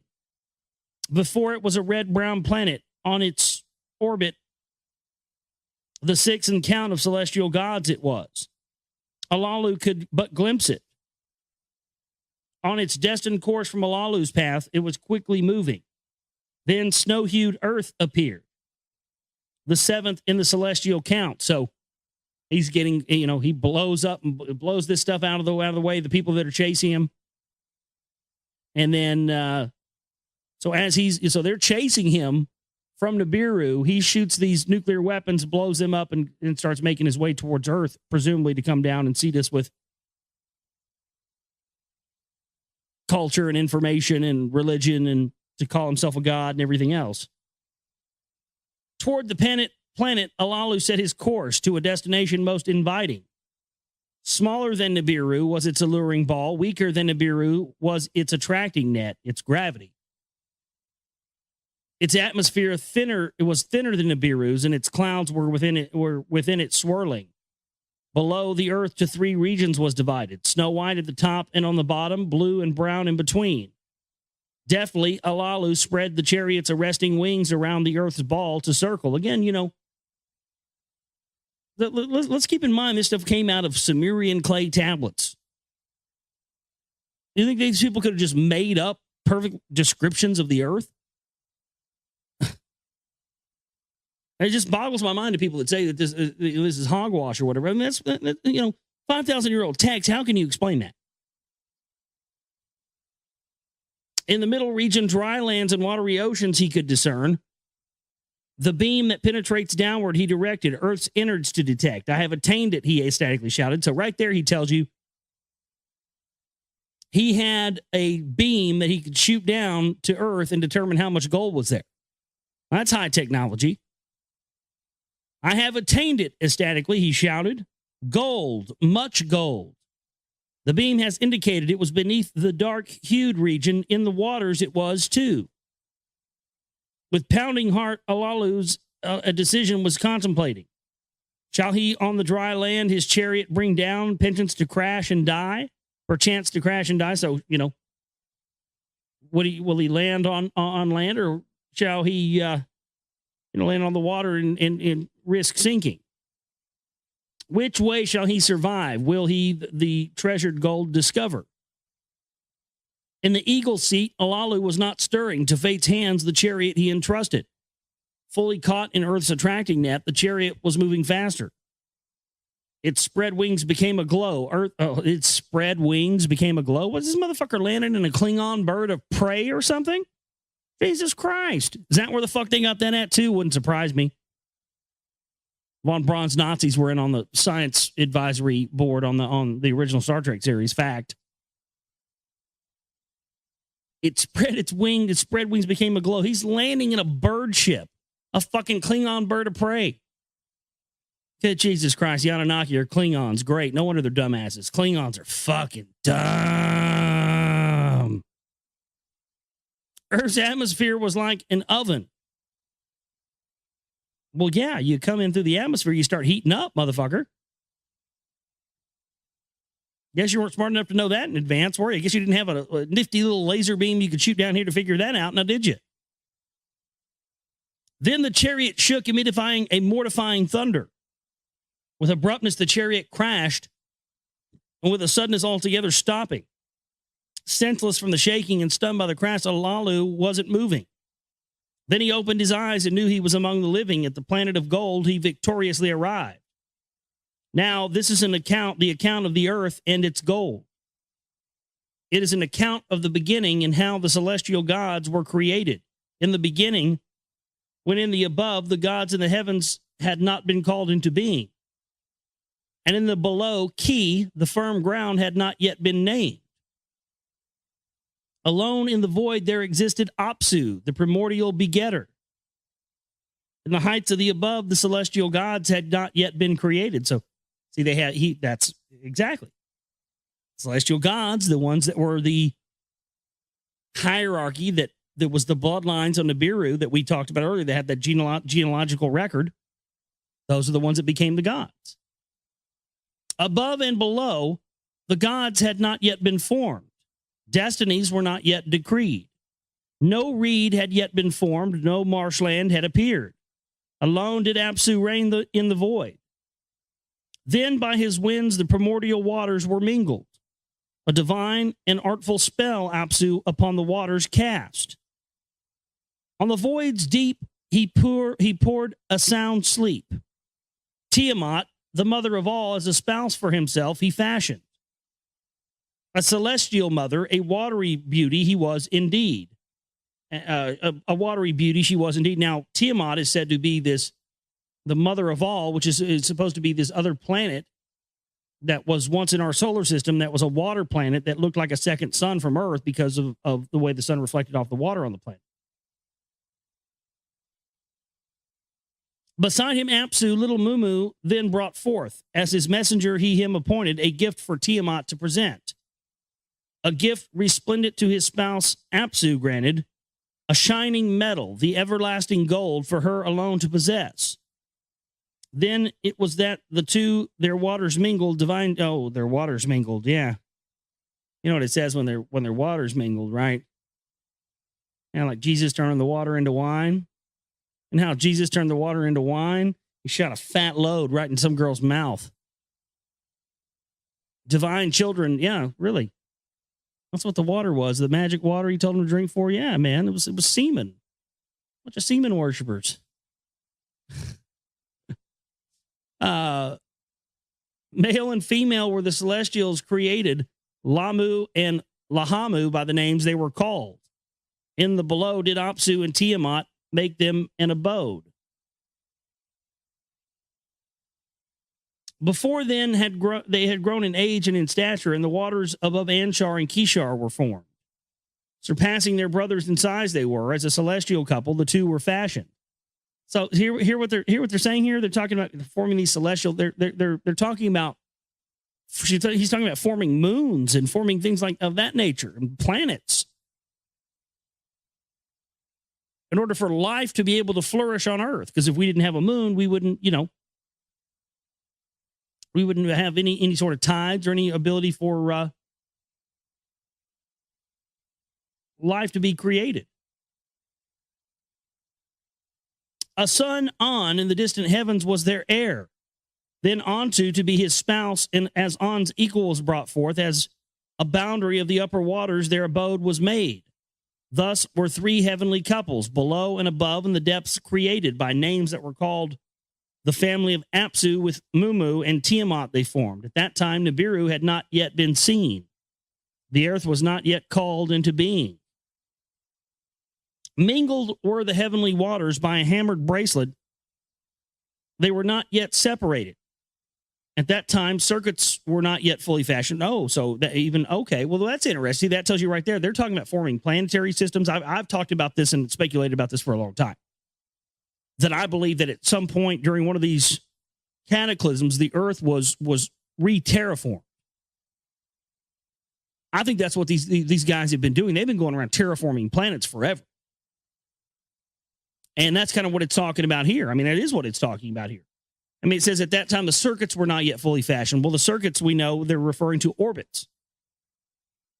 So that's an admission that they had the technology to be able to create orbits for particular planets. I mean, that's insane. Their celestial kinfolk banded together. Erratic were their ways. Their ways to Apsu were very loathsome. Tiamat, getting no rest, was aggravated and raged. A throng to march by her side she formed. A growing, raging host against the sons of Apsu she brought forth. With 11 of this kind she brought forth. She made the firstborn Kingu, chief among them. When the celestial gods of this herd did hear, for counsel they rallied. Kingu she has elevated to rank, as on command to him she gave. A tablet of destiny to his chest she has attached, his own orbit to acquire. To battle against the gods of her offspring, Kingu she instructed. Who will stand up to Tiamat? The gods asked each other. Now this is crazy, because this is turning into this like sort of mythological story of these planets, in our solar system battling each other. That's just bizarre. So who shall stand up to Tiamat? So let me guess. Somebody's going to defeat Tiamat. And then when they defeat Tiamat, that's what's going to cause the asteroid belt to form. It's going to cause all the water to rush to Earth. And then that's what they're going to refer to in the book of Genesis as the waters above the firmament, right? Let me guess. Watch, whatever happens, Tiamat's going to be defeated. And that's what that's symbolic of. None in their orbit stepped forward. None a weapon for battle would bear. At that time, in the heart of the deep, a god was engendered. In a chamber of fates, a place of destinies, he was born. By an artful creator was he fashioned. The son of his own son he was. From the deep where he was engendered, the god from his family in a rushing departed. a gift to his creator, the seed of life he carried with him. To the void he set his course, a new destiny he was seeking. The first to glimpse the wandering celestial was the ever-watchful Enki. Alluring with his figure a radiance he was beaming. Lordly was his gait, G-A-I-T gait. Exceedingly great was his course. Of all the gods he was the loftiest, surpassing their orbit he was. The first to glimpse him was Antu. Her breast by child never sucked.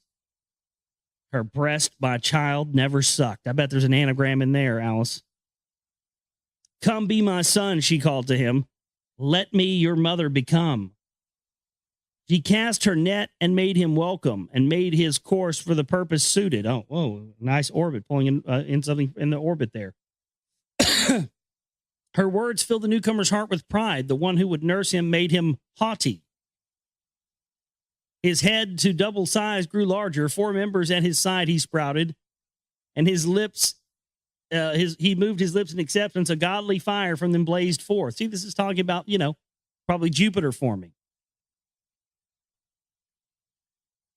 Toward Antu his course he turned, his face to An soon to show. When An saw him, my son, with exultation he shouted.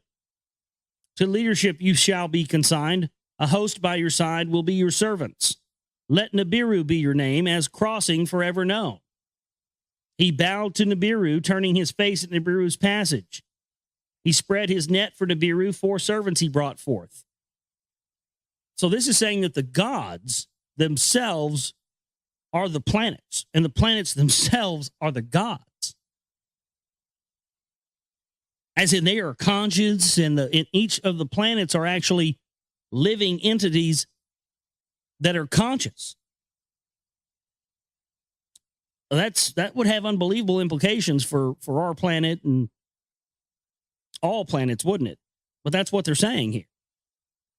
His host by his side to be the south wind, the north wind, the fast wind, and the west wind. With joyful heart on to Anshar, his forebearer, the arrival of Nibiru announced. Anshar, upon hearing this, Gaga, who was by his side as an emissary, sent forth words of wisdom to An to deliver, to task Nibiru to assign. He charged Gaga, which I believe is Venus, to give voice to what was in his heart. To An thus say, Tiamat, she who bore us now detests us.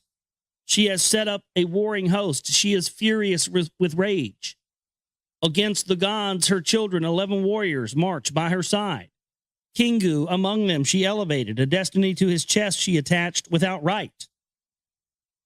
No god among us against her venom can stand up. Her host in all of us has established fear. Let Nibiru become our avenger. Let him vanquish Tiamat. Let him save our lives. For him to decree a fate, let him go forth and face our mighty foe. To An, Gaga departed. He bowed before him. The words of Anshar he repeated. On to Nibiru's forebearers, words repeated. Gaga's message to him he revealed.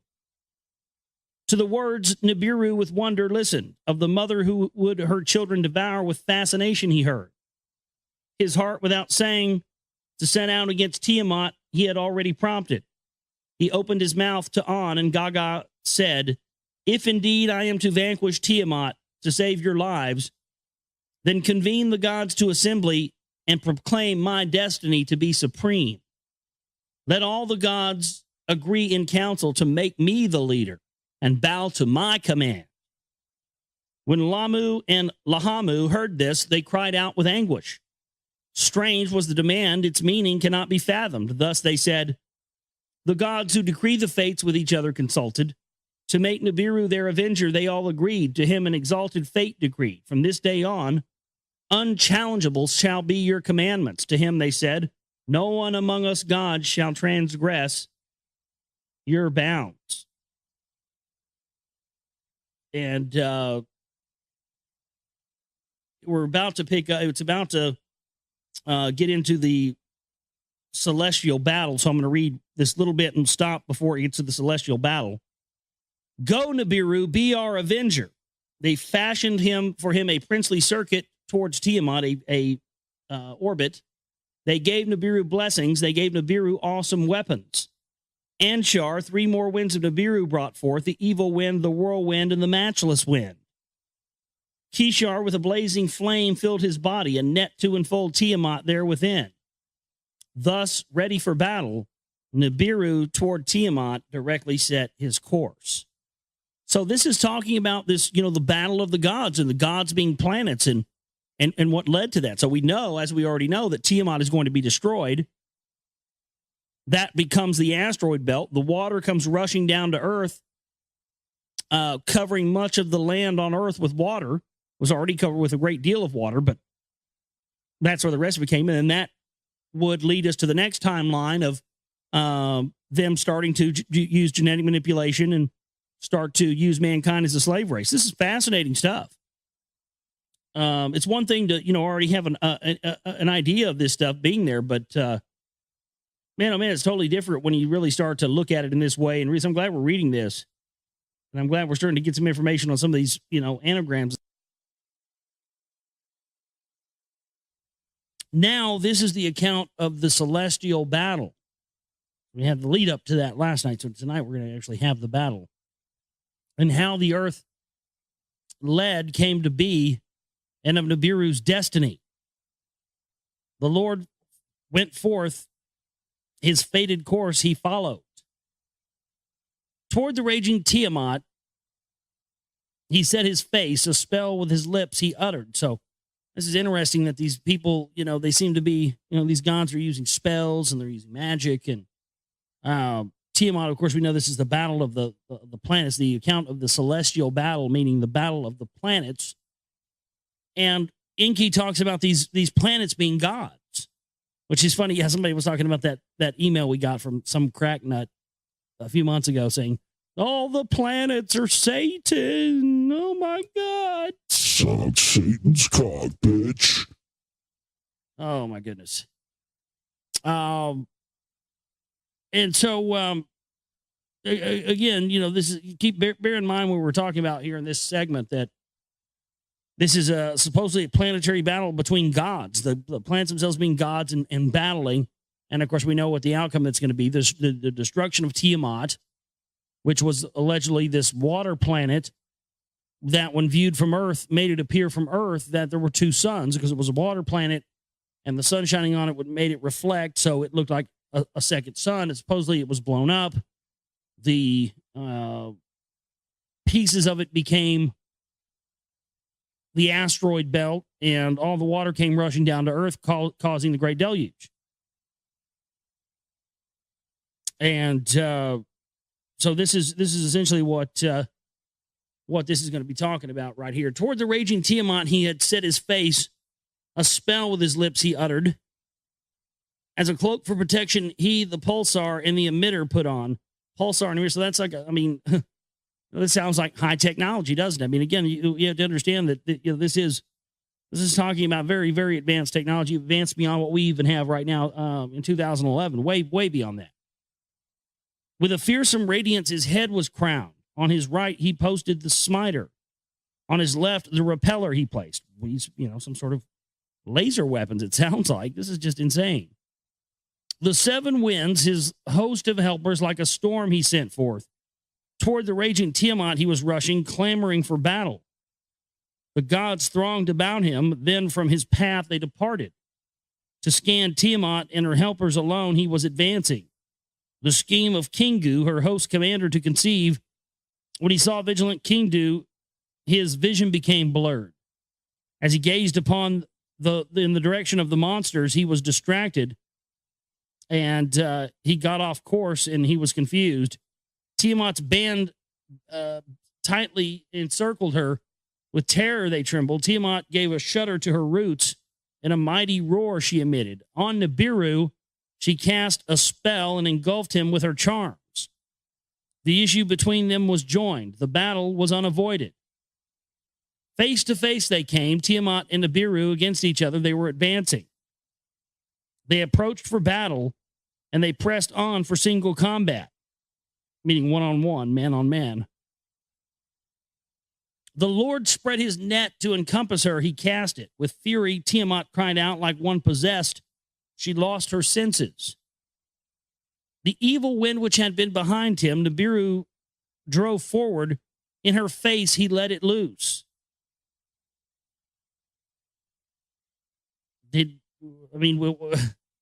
I'm not trying to be sexually dirty or be vulgar here, but I mean, you know what that kind of, you know what that sounds like, right? He drove forward and let it loose in her face. I mean, you know, I don't think it's very hard to figure that out. I mean, you know, he shot a load. I mean, I don't know what else to say. She opened her mouth, the evil wind to swallow, but could not close her lips. Oh, I'm sorry.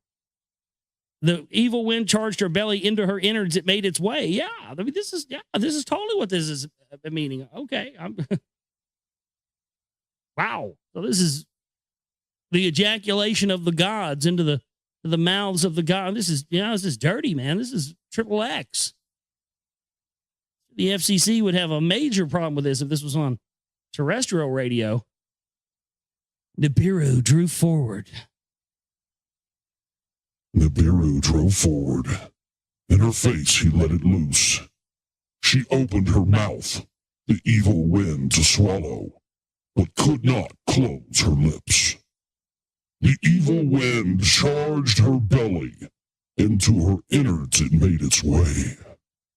Her innards were howling. Her body was distended. Her mouth was wide open. Through the opening, Nibiru shot a brilliant arrow, a lightning most divine. It pierced her innards. Her belly it tore apart. It tore to her womb and it split apart her heart. Oh, this is good stuff. Mm-hmm. Satan likes to, come in every now and again. Having thus subdued her, her life breath he extinguished.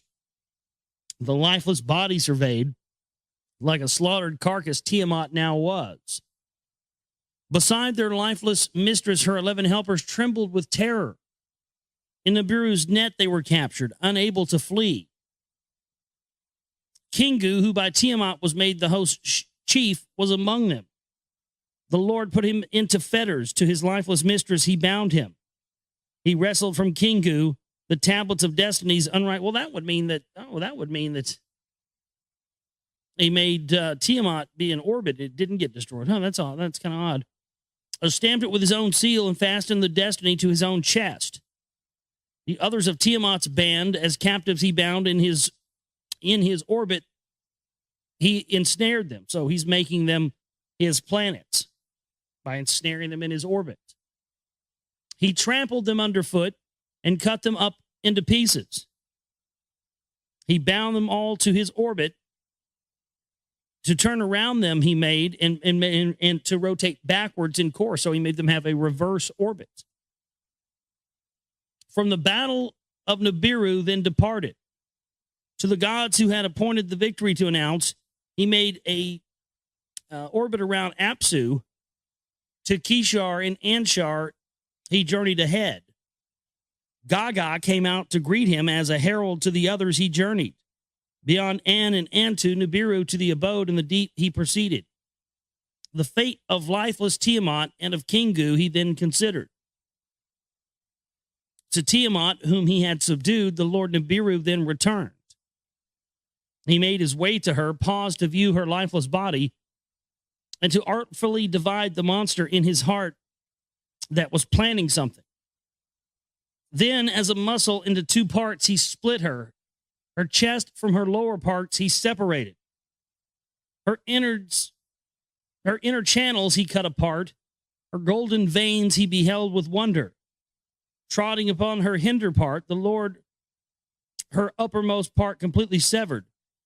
The north wind, his helper from his side, he summoned. To thrust away the severed head, the wind he commanded to the void, in the void to place it. Nibiru wind upon Tiamat, then hovered, sweeping upon her gushing waters. Nibiru shot a lightning. To north wind he gave a signal. In a brilliance was Tiamat's upper part to a region unknown carried. With her then bound Kingu was also exiled. Of the severed part, a companion to be, the hinder part fate Nibiru then considered. As an everlasting trophy of the battle he wished it to be, a constant reminder in the heavens, the place of the battle to enshrine. With his mace, the hinder part, he smashed to bits and pieces, then strung them together as a band to form a hammered bracelet. So is that Saturn? Locking them together as a watchman. No, that's the asteroid belt. The hammered bracelet is the asteroid belt. Locking them together as a watchman, he stationed them, a firmament to divide the waters from the waters. Yeah, waters above the firmament. That's what they're talking about in the book of Genesis. The destruction of Tiamat. The upper waters above the firmament from the waters below it, he separated. Artful works Nibiru thus fashioned. The Lord then crossed the heavens to survey the regions. From Apsu's quarter to the abode of Gaga, he measured the dimensions. The edge of the deep Nibiru then examined towards his birthplace, he cast his gaze. He paused and hesitated then to the firmament, the place of the battle. Slowly he returned. Passing again to Apsu's region of the sun, missing his spouse that he thought about with remorse. He missed her because she was dead. He gazed upon Tiamat's wounded half. To her upper part he gave attention. The waters of life, her bounty from the wounds, were still pouring. Her golden veins, Apsu's rays, were reflecting. The seed of life, his creator's legacy, Nibiru then remembered. When he trod on Tiamat, when he split her asunder, to her the seed he surely imparted. He addressed words to Apsu, to him saying, with your warming rays to the wounds give healing. Let the broken part new life be given, in your family as a daughter to be. Let the waters to one place be gathered. Let firm land appear. This is when they're transferring the water to earth, folks. That's what this is. By firm land, let her be called Ki. Henceforth, her name to be. And Ki, before it was named earth, was called Ki, K-I. Apsu to the words of Nibiru gave heed. Let the earth join my family. Ki, firm land of the below. Let earth her name be henceforth. By her turning, let there be day and night. In the days, my healing rays to her I shall provide. Let Kingu be a creature of the night to shine at night. I shall appoint him. So Kingu became the moon. Earth's companion, the moon forever to be. Which is just odd considering, our moon seems to be an artificial construct. I mean, it seems, it orbits us in a geosynchronous pattern like a satellite, not like an orbit of a moon. That's what's very odd about it. Nibiru, the words of Apsu with satisfaction heard. He crossed the heavens and surveyed the regions. To the gods whom had elevated him, he granted permanent stations. Their circuits he destined that none shall transgress nor fall short of each other. He strengthened the heavenly locks, gates on both sides he established. An outermost abode he chose for himself beyond Gaga were its dimensions. The great circuit or the great orbit to be his destiny, he beseeched Apsu for him to decree. All of the gods spoke up from their stations. Let Nibiru's sovereignty be surpassing. Most radiant of the gods he is. Let him truly the son of the sun be. From his quarter, Apsu gave his blessing. Nibiru shall hold the crossing of heaven and earth. Crossing shall be his name. The gods shall cross over neither above nor below. He shall hold the central position. The shepherd of the gods he shall be. A shar, or a type of a way of measuring time. A shar shall be his orbit, that his destiny will forever be. Now, this is the account of how the olden times began, and of the era that in the annals of the golden era by the name it was known, and how from Nibiru to earth the missions went the missions to earth to obtain gold happened. The escape from Alalu from Nibiru was its beginning. With great understanding was Alalu endowed. Much knowledge he had learned. He learned much knowledge by his forefather Enshargal of the heavens and the orbits. Much knowledge was amassed.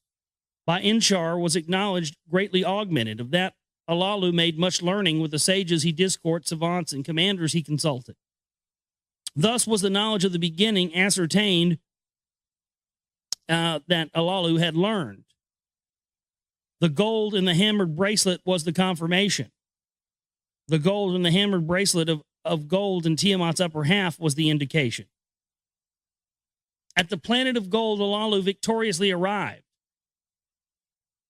in a high chariot with thunder crashing. So, a loud spaceship comes crashing down. With a beam, he scanned the place, his whereabouts to discover. So, he there again, Alalu comes down in his ship, his UFO, scans a beam down, and then decides that where he's going to land. The same thing that he did before when he decided there was gold there. He shot a beam down. I mean, this is amazing stuff here. 5,000-year-old text talking about UFOs and shooting beams down. Crazy shit. High chariot on dry land descended. At the edge of extended marshes, it landed. He put on an eagle's helmet, and he put on a fish's suit. So he put on an eagle's helmet. That's funny. And a fish's. So he put on something where he could swim under the water. The chariot's hatch he opened. At the hatch, he stopped to wonder. Dark-hued was the ground. Blue-white were the skies. No sound there. No one to bid him welcome. Alone on an alien planet he stood, perchance from Nibiru, forever exiled. To the ground himself he lowered. On the dark-hued soil he stepped. There were hills in the distance. Nearby, much vegetation there was. Ahead of him there were marshes. Into the marsh he stepped. By the water's coolness he shuddered. Back to the dry ground he stepped. Alone on an alien planet he stood. With thoughts he was possessed of his wife and his offspring, and with longing he remembered them. Was he forever exiled from Nibiru? Of that, again and again, he often wondered. To the chariot or the spaceship, the UFO, he soon returned with food and drink to be sustained. Then deep sleep overcame him, a very powerful slumber. How long he slept, he could not remember. What awakened him, he could not tell. A brightness there was outside, a brilliance on Nibiru unseen, the sun. A pole from the chariot he extended. With a tester it was equipped. It breathed the planet's air. Compatibility it indicated. The chariot's hatch he opened. At the open hatch he took a breath. Another breath, then another. The air of Ki indeed was completely compatible with Nibiru's. Alalu clapped his hands, a song of joy he was singing. Without an eagle's helmet, without a fish's suit, to the ground himself he lowered. The brightness outside was blinding. The rays of the sun were overpowering. Into the chariot he returned, a mask for the eyes he donned. He went and got his ass some sunglasses. Good call. Glad you had those with you. Smart thinking. Always carry sunglasses when you go to an alien planet. Okay? Put that on the fucking board. Always carry fucking sunglasses when you go to an alien planet. Smart move. I'm glad we had some sensible people in our ancestry here.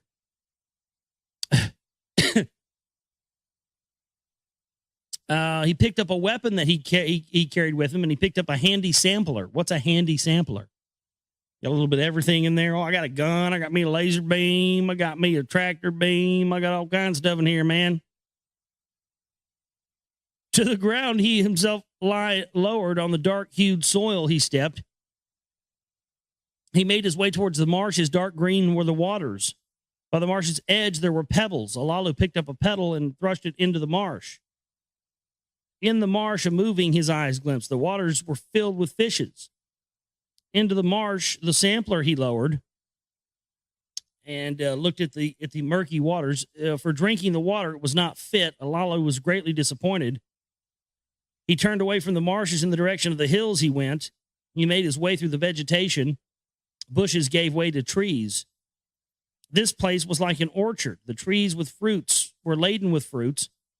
By their sweet smell, they enticed him, and Alalu picked a fruit and put it in his mouth. It smelled very sweet and tasted very sweet, and he was greatly delighted. Away from the sun's rays, Alalu was walking toward the hills. He set his direction.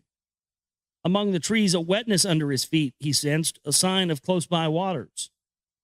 In the direction of the wetness, he set his course. In the midst of the forest, there was a pond, a pool of silent waters. Into the pond, the sampler he lowered. For drinking, the water was good. Alalu laughed, and unstopping laughter seized him. The air was good. The water was fit for drinking. There was fruit. There were fishes. What more did he need, right? Well, let me go find something I could bang, and we'll be all set. You know, I got food. I got fucking water. I can breathe air. Now I need something to put my dick in. So, you know, that's pretty much where we're going next. Got to be. He's a man, right? He's got his food. He's got his shelter. What's he need next? He needs vagina. And boom, here you go. That's how the human race got here. The end. Thank you very much. Have a good night. Just kidding. Boom, that brings us up to date. That's how we got here. Some dude, you know, with a big ego crashed on an alien planet, found some food, found some shelter, found breathable air, found something to fuck, and bam. This is how life was created. We'll just walk into a classroom and teach that, you know. All right, kids, here we go. We're going to learn about creation and evolution today. Here's how it happened. 5,000 years ago, an alien, drunk-ass, horny, egotistical alien crashed on Earth. He missed his wife and his kids. Mostly he missed his wife because he couldn't get any poontang. And, you know, he found some fucking fruits and berries and some water and some breathable air. I was like, man, this is badass. Now I got to get my dick wet. And that about brings us up to date, kids. We'll have a quiz on this on Friday. Be sure and tell your parents what we learned today, okay? You guys be safe. Thanks. So, yeah, this guy's like, you know, living it up. Now I gotta go. I just need to find something to have sex with. The daughters of man. That's what he's going to have sex with. Yes. With eagerness, Alalu bent down. Together, he cupped his hands and put the water in his mouth. It had a different taste from the water of Nibiru. Once more, he drank, and then with fright, he jumped. A hissing sound he could hear. A slithering body by the poolside. That was a fucking snake, dude. We got snakes down here on this planet. All that technology and laser beams and, you know, shooting beams down to see where the gold is and shooting beams down to see where the optimum landing spot is. All that fucking technology couldn't save you from a fucking water snake. Now, could it? I mean, you know, that really, it's funny because that's what, you know, that sort of seems like what the elite do, what the New World Order does. It's that kind of shit, you know? You guys can pull off all these operations, but you got a fucking brain between you. It's just, didn't count on that fucking snake, did you, Bubba? He seized the weapon that he carried and blasted it away. Oh, you pussy. Shot the snake with a fucking laser beam. The moving stopped. The hissing was ended. To examine the danger, Alalu stepped forward. The slithered body lay still. Dead was the creature, a sight most strange, like a rope its long body was, without hands or feet. Fierce eyes were in its small head. Out of its mouth, a long tongue was sticking. Yeah, fucking snake, dude. A sight on Nibiru never beheld it was, a creature of another world.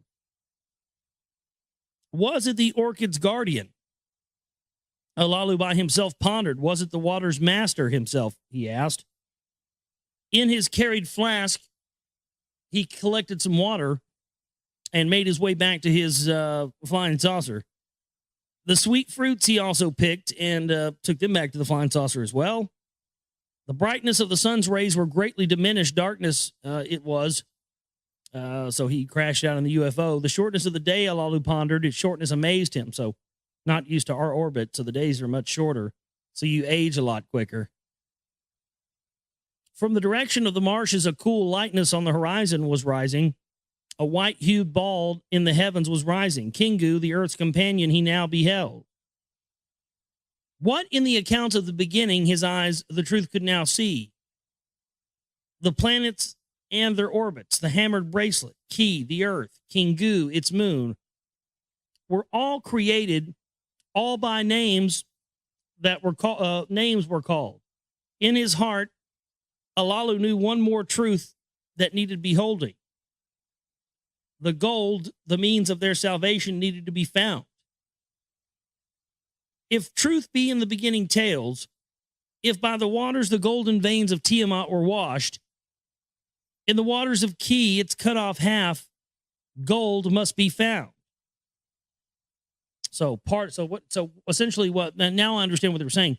Earth, Ki, was actually a part of Tiamat that was cut off from.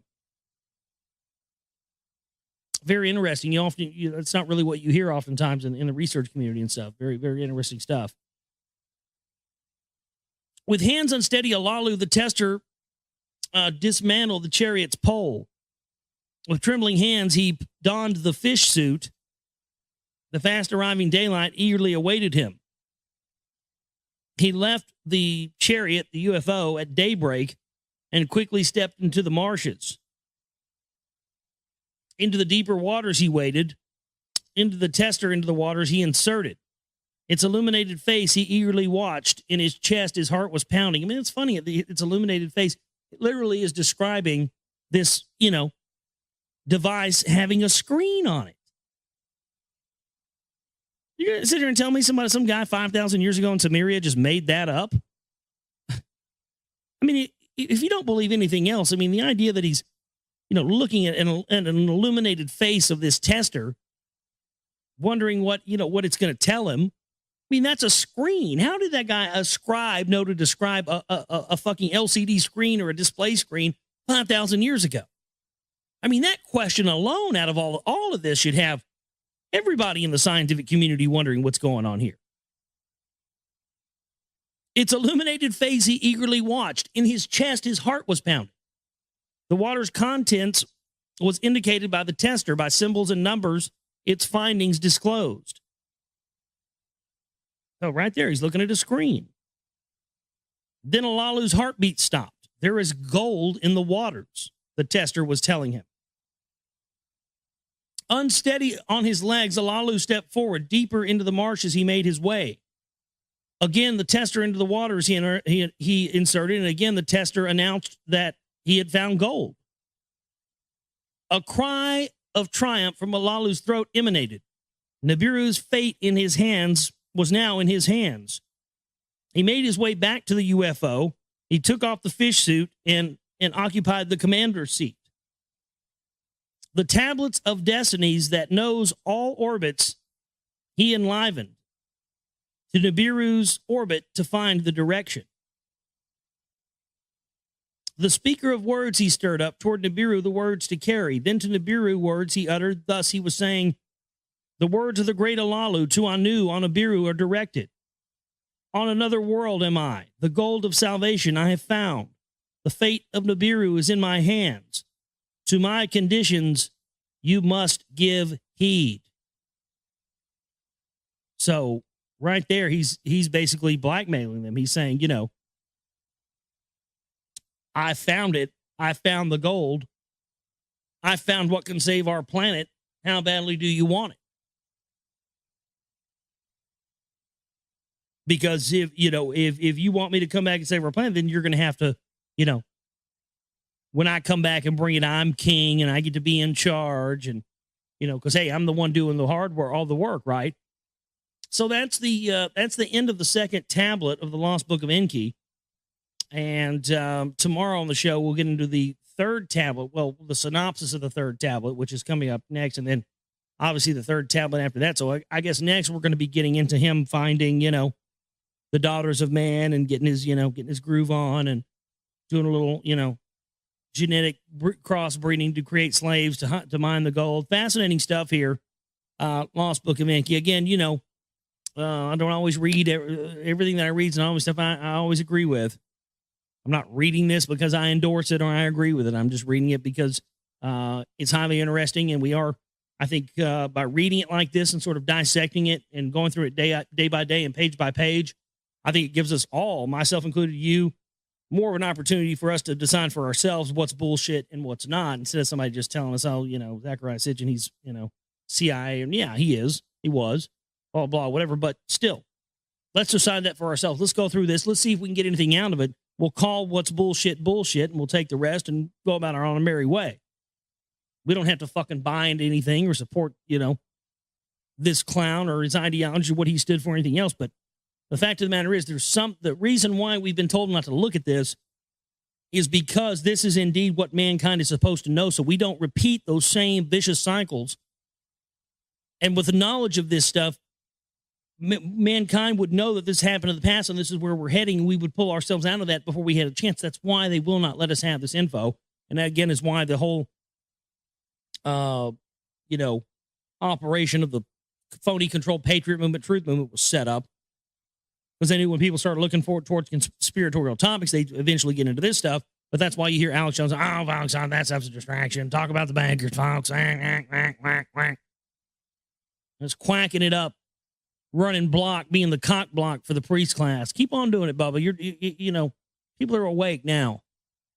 A lot more people have figured this out, and that, to me, like I talked about last night, that's the fight. That's what we got to do. We got to continue to try to get this information out to people and let them know that what these elite and these priest class bozos are hiding at the very top is they're hiding our birthright. They're hiding our information. They're giving us these phony things like the phony state of Israel and telling us that these people over here are the Semites when it's not actually them, and they're going and killing the other people that are actually the bloodline descendants of these ancient civilizations. I mean, it's just insane. But it's all happening because of our sheer lack of knowledge of things that we've never been allowed to know. If we had a history of what had happened on other planets where possibly our forebears came from, and that they had gone down the same route we did, we might see that and go, oh, man, they fucked up. We don't want to go that route. We got to change things. If we were to do that, there'd be no more New World Order. There'd be no more power structure. So you see, this is why this is important. That's why I implore you to look at this information and, as usual, decide about it for yourself. This is the account of the judging of Alalu and of the happenings thereafter on earth and on Lamu. In his reed hut, Anu was hurting. In the reed hut, to him, Enki applied healing. In his reed hut, Alalu was sitting. Spittle he spat from his mouth. So he's sitting there like, spitting shit everywhere. In his innards, the malehood of Anu was like a burden. Ugh, that sounds gross. In his innards, the malehood of Anu was like a burden. He had the malehood of Anu inside of him. With Anu's semen were his innards impregnated, like a female in travail his belly grew. A dude got pregnant like Arnold Schwarzenegger from Anu, like the god of the Anunnakis. Oh, God, I'm sorry, dude. I feel for you. I mean, maybe you should, keep the back door closed more often. I don't know.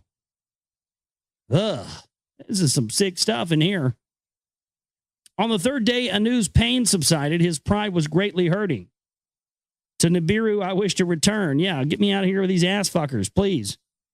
To his two sons did Anu say, beforehand upon Alalu, there must be a judgment, a sentence, the crime befitting must be imposed. By the laws of Nibiru, 7 judges were required, the highest rank of them to preside. In the square of Eridu, the heroes were assembled. The trial of Alalu they were observing. For the 7 who judged, 7 seats were provided. And they provided the tallest seat of all to Anu. Yeah, because he's a fucking giant, right? To his right was seated Enki. On the left of Anu was seated Enlil. On Enki's right, Anzu and Nungal were seated. Abgal and Alagar to the left of Enlil sat. Before these 7 who judge Alalu was brought, his hands and feet were united. Enlil was first to speak. In fairness, a wrestling match was held. Alalu, the kingship to Anu, was forfeited. What say you, Alalu? Enki asked him. In fairness, the wrestling match was held. The kingship I forfeited, Alalu said. Having been vanished, Alalu, an abominable crime performed. He bit the malehood, the cock of Anu, and swallowed it. I'm not making this up. It literally says this. So he did a Mike Tyson on him, only he didn't go for the ear. He went right to the cack. and bit the fucker off and swallowed it. You heard that about, like, what was it? The Isis, Osiris, Horus thing, like Set cut off the penis of Horus or something like that and fed it to this fish. I mean, what was up with these guys? I'll make sure that fucker never comes back. Cut his cock off. Feed it to a fish. Jesus. Thus, Enlil made a accusation of the crime. Death is the punishment, Enlil said. What do you say, Alalu? Enki, his father by marriage, asked. There was silence. Alu did not answer the question. We all witnessed the crime. Alagar was saying judgment must be in accordance.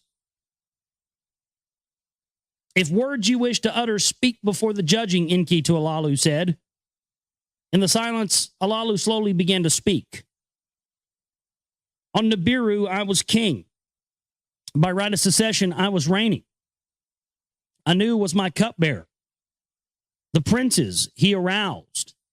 So he turned on the males, the princes. To a wrestling match, he challenged me.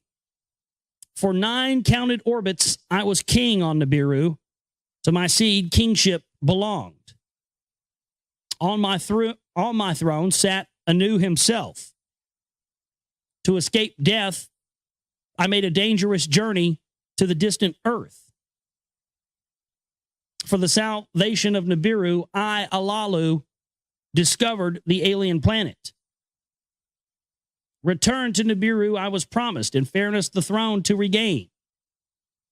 Then to earth came Ea, the one by compromise, the next to reign Nibiru he was designated. Then came Enlil, the succession from Anu to himself he claimed. Then Anu came, and he tricked Ea a lot, and Enki, the Lord of the earth, he was proclaimed. Of earth, not Nibiru, to be the master. Saying, this is your domain. That's why Ea, earth, is called earth. It's the realm of Ea. That's what it means. Nobody ever thinks of where that term comes from or why we call the earth, earth. It's the realm of Ea. The first 2 letters of earth are Ea. Ea. Hello? If that's not enough to bitch slap you out of your comatose state, I don't know what is. And just people go through their everyday lives never even knowing that fact or even, questioning it. But it's a fact. Of earth, not Nibiru, to be the master. Then to Enlil, the command of earth was granted. Enki was delegated to the distant Abzu. My heart of all that was aching, my chest from shame and anger was bursting. Then Anu placed his foot upon my chest and it began to tread upon my aching heart.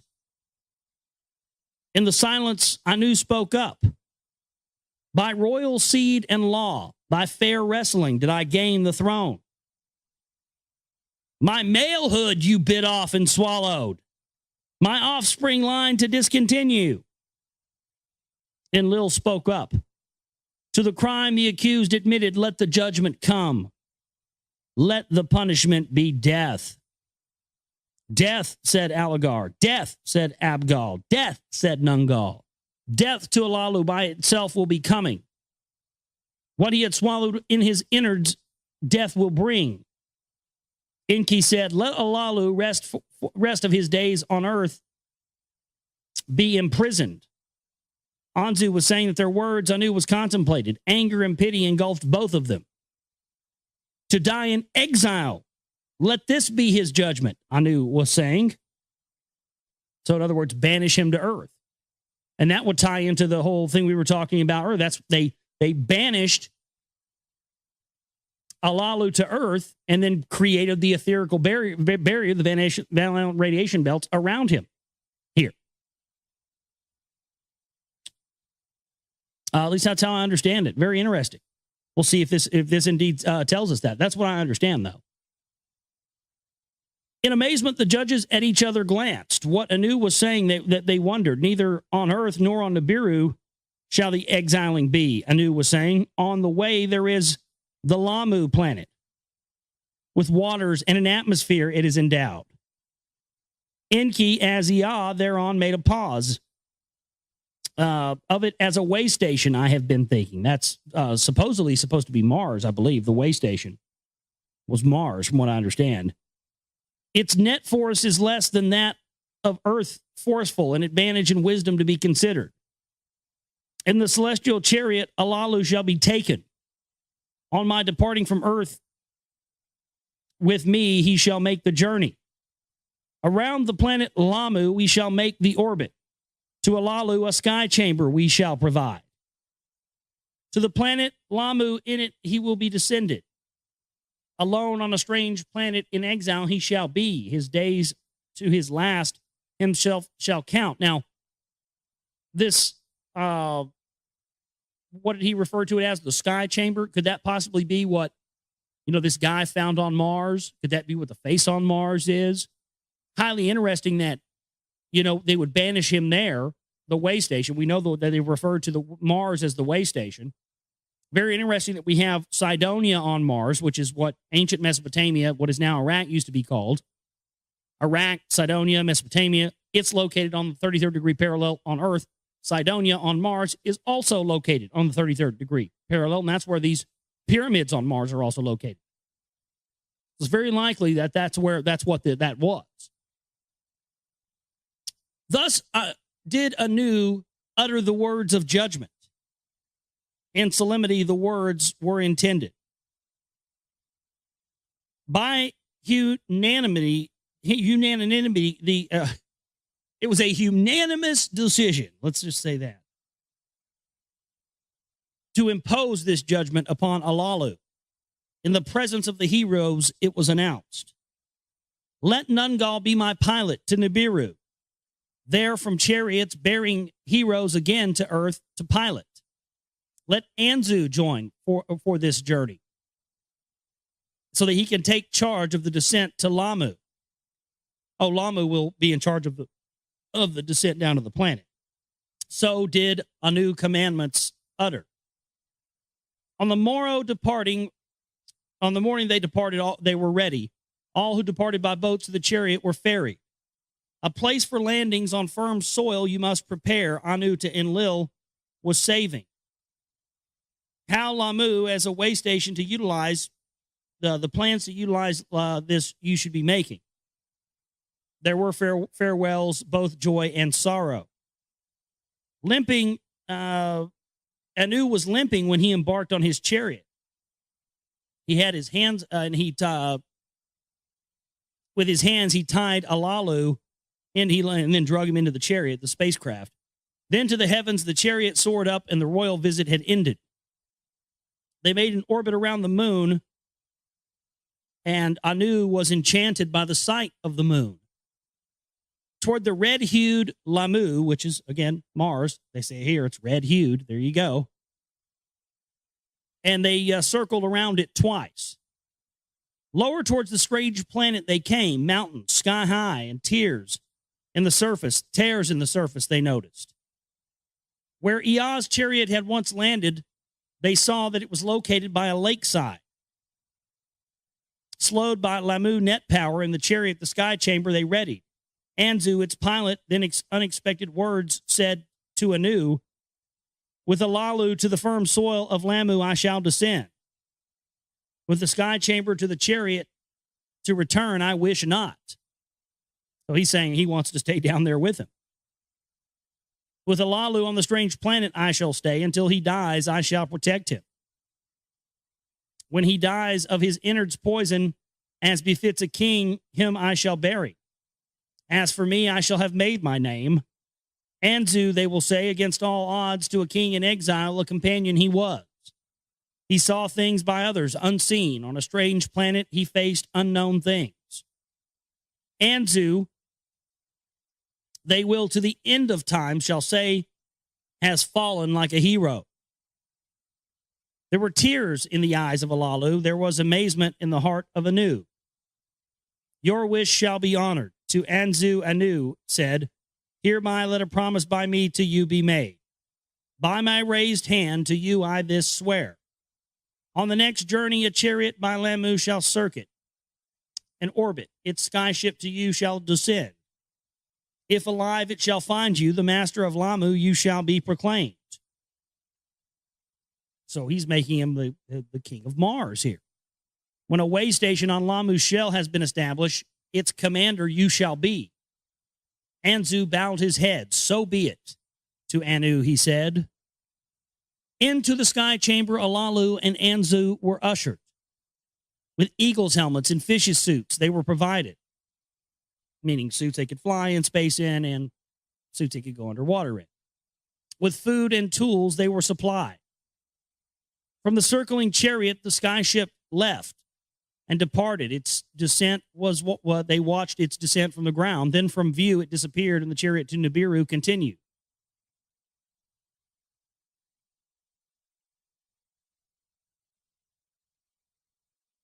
I lost my place. This thing just scrolls down on me sometimes. Here it is. For 9 years was Alu the king on Nibiru. For 8 years, Iridu he commanded. In the 9th Shar, or year, to die in exile on Lamu was his fate.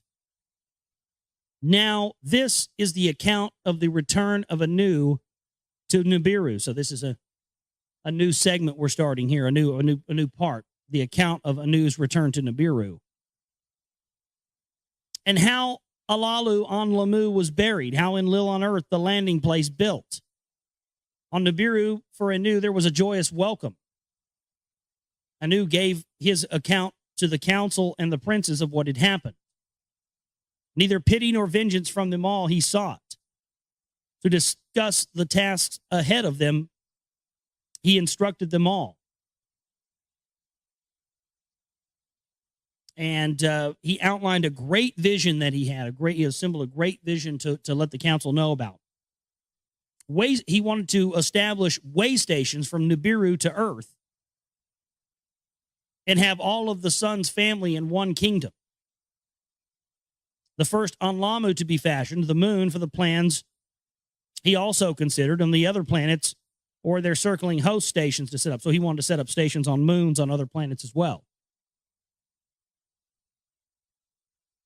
And have a constant caravan of ships just going back and forth between every planet. Sounds smart to me. We will bring the gold from Earth without any interruptions to Nibiru. Perhaps we will find gold elsewhere. So they're saying, we're going to bring all the gold from Earth, and maybe we'll find it on some of these other planets where we have way stations set up as well. The counselors, the princes, the servants, all considered Anu's plans. The salvation of Nibiru they saw in the promise of his plans. Savants and commanders' knowledge of the celestial gods perfected. They added a new kind of rocket ship, so a new technology to their chariots and skyships. So their technology apparently has already evolved at this point of the telling of the story. Heroes were selected for the tasks. I'm guessing heroes. They keep saying heroes. I'm guessing those are like, people of extraordinary strength. And for the task, there was much to learn. The plans were beamed over, I guess, sent by laser fax machine, laser email to Enlil and Enki. And they were told to hurry their preparations on Earth. On Earth, there was much discussion of what had happened and what there is to be done. Enki, Algar, to be of Eridu, the overseer, made his own steps to the Abzu he directed. Where to obtain gold from the earth's bowels, he then determined.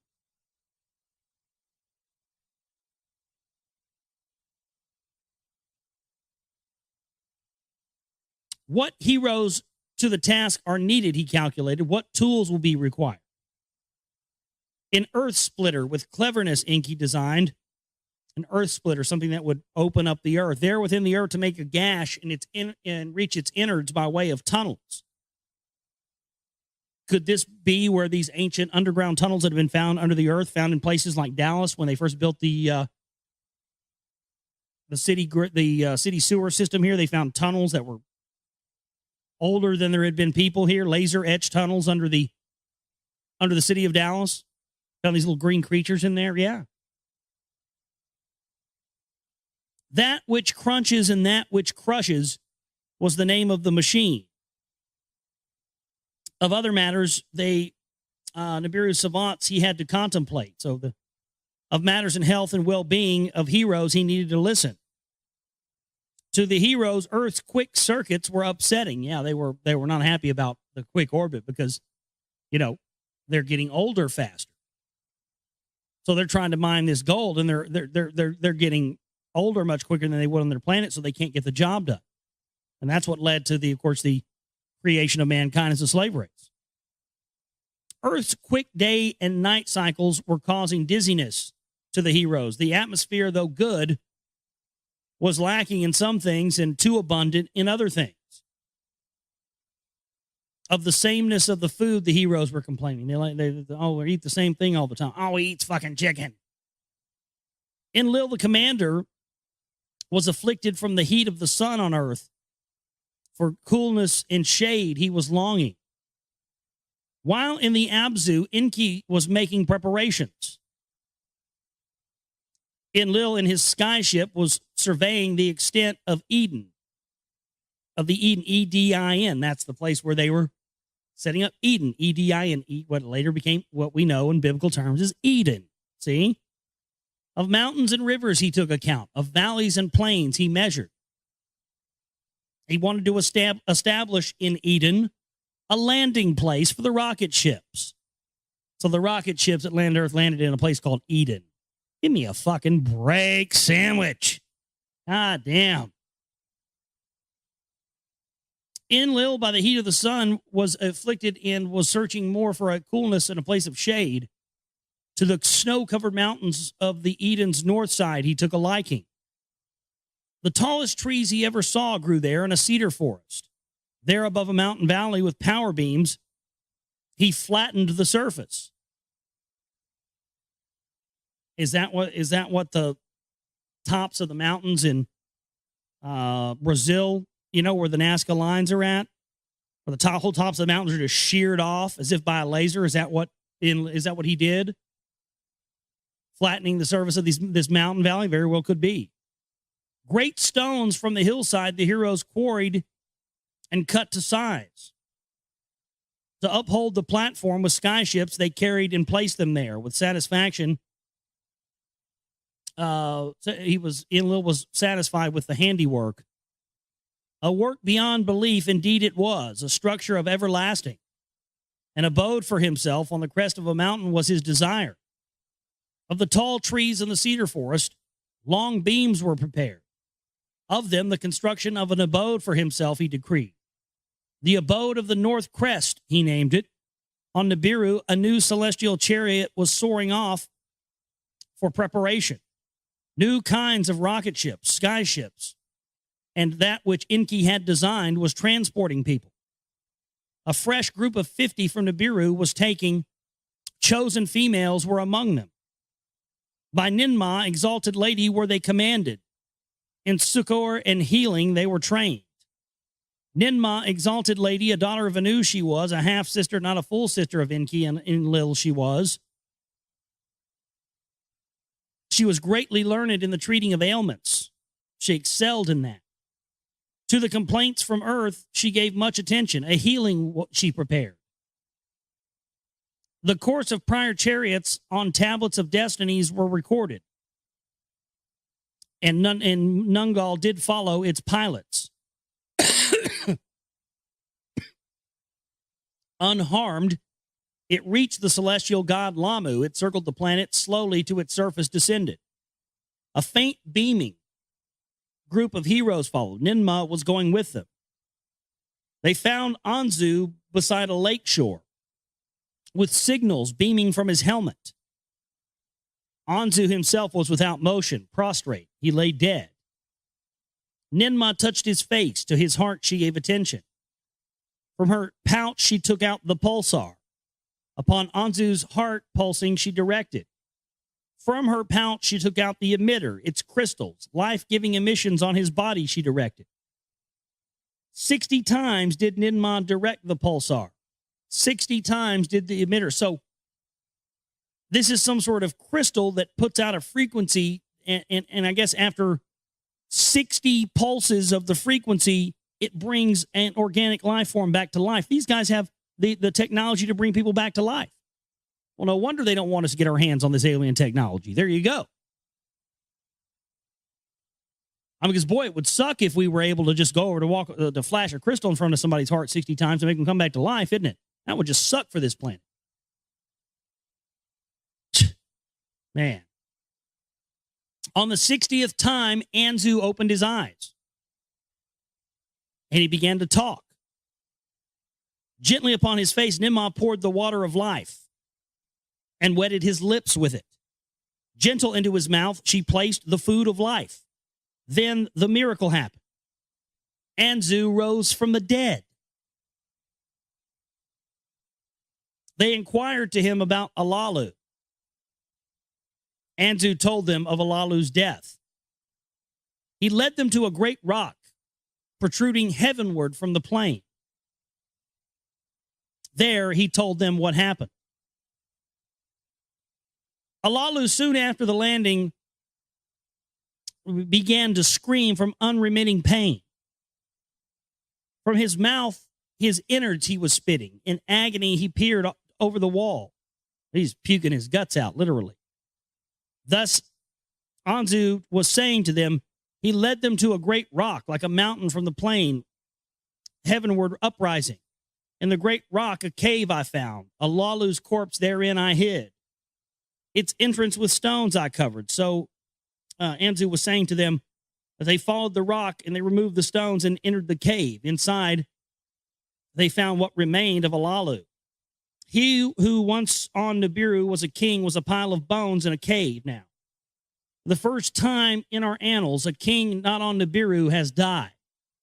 Not on Nibiru was he buried. So, said Nimma, let him in peace for eternity rest.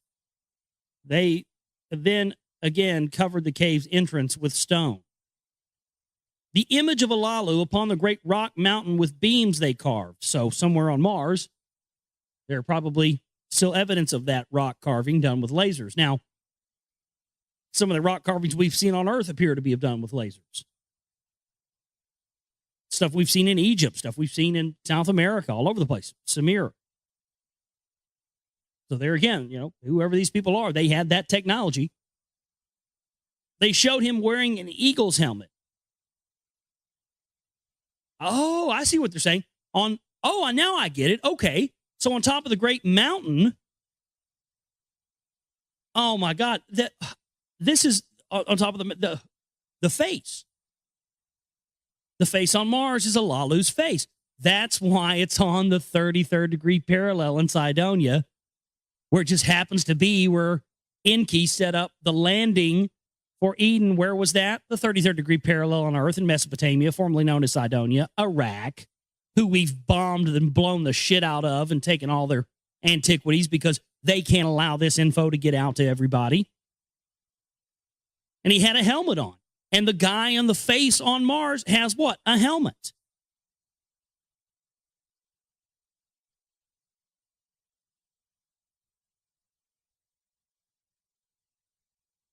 I mean, it's unbelievable. That's exactly what it was. It was a helmet. And they're saying right here that they laser etched into this rock on this mountain an image of Alalu wearing a helmet with his face uncovered. My goodness. Let the image of Alalu forever gaze up towards Nibiru, toward Earth, whose gold he discovered. That explains the face on Mars and why they've wanted to cover that up for years. There you go. So Ninmah, exalted lady, in the name of her father Anu, did declare, as for you, Anzu, to you, Anu, the king of his promise, he shall be keeping. 20 heroes with you here shall remain. The way station's building to begin. Rocket ships from Earth, the golden oars, shall here deliver. Celestial chariots from here, the gold to Nibiru shall then transport. Hundreds of heroes shall make their abode on Lamu, on Mars. You, Anzu, shall be their commander. Thus did the great lady, in the name of her father Anu, to Anzu say, my life I owe to you, great lady. My gratitude to Anu shall not have any limits. From the planet Lamu, the chariot departed toward Earth and continued on its journey. So that's the end of, I guess, the fourth tablet. The next chapter is the synopsis of the fifth tablet.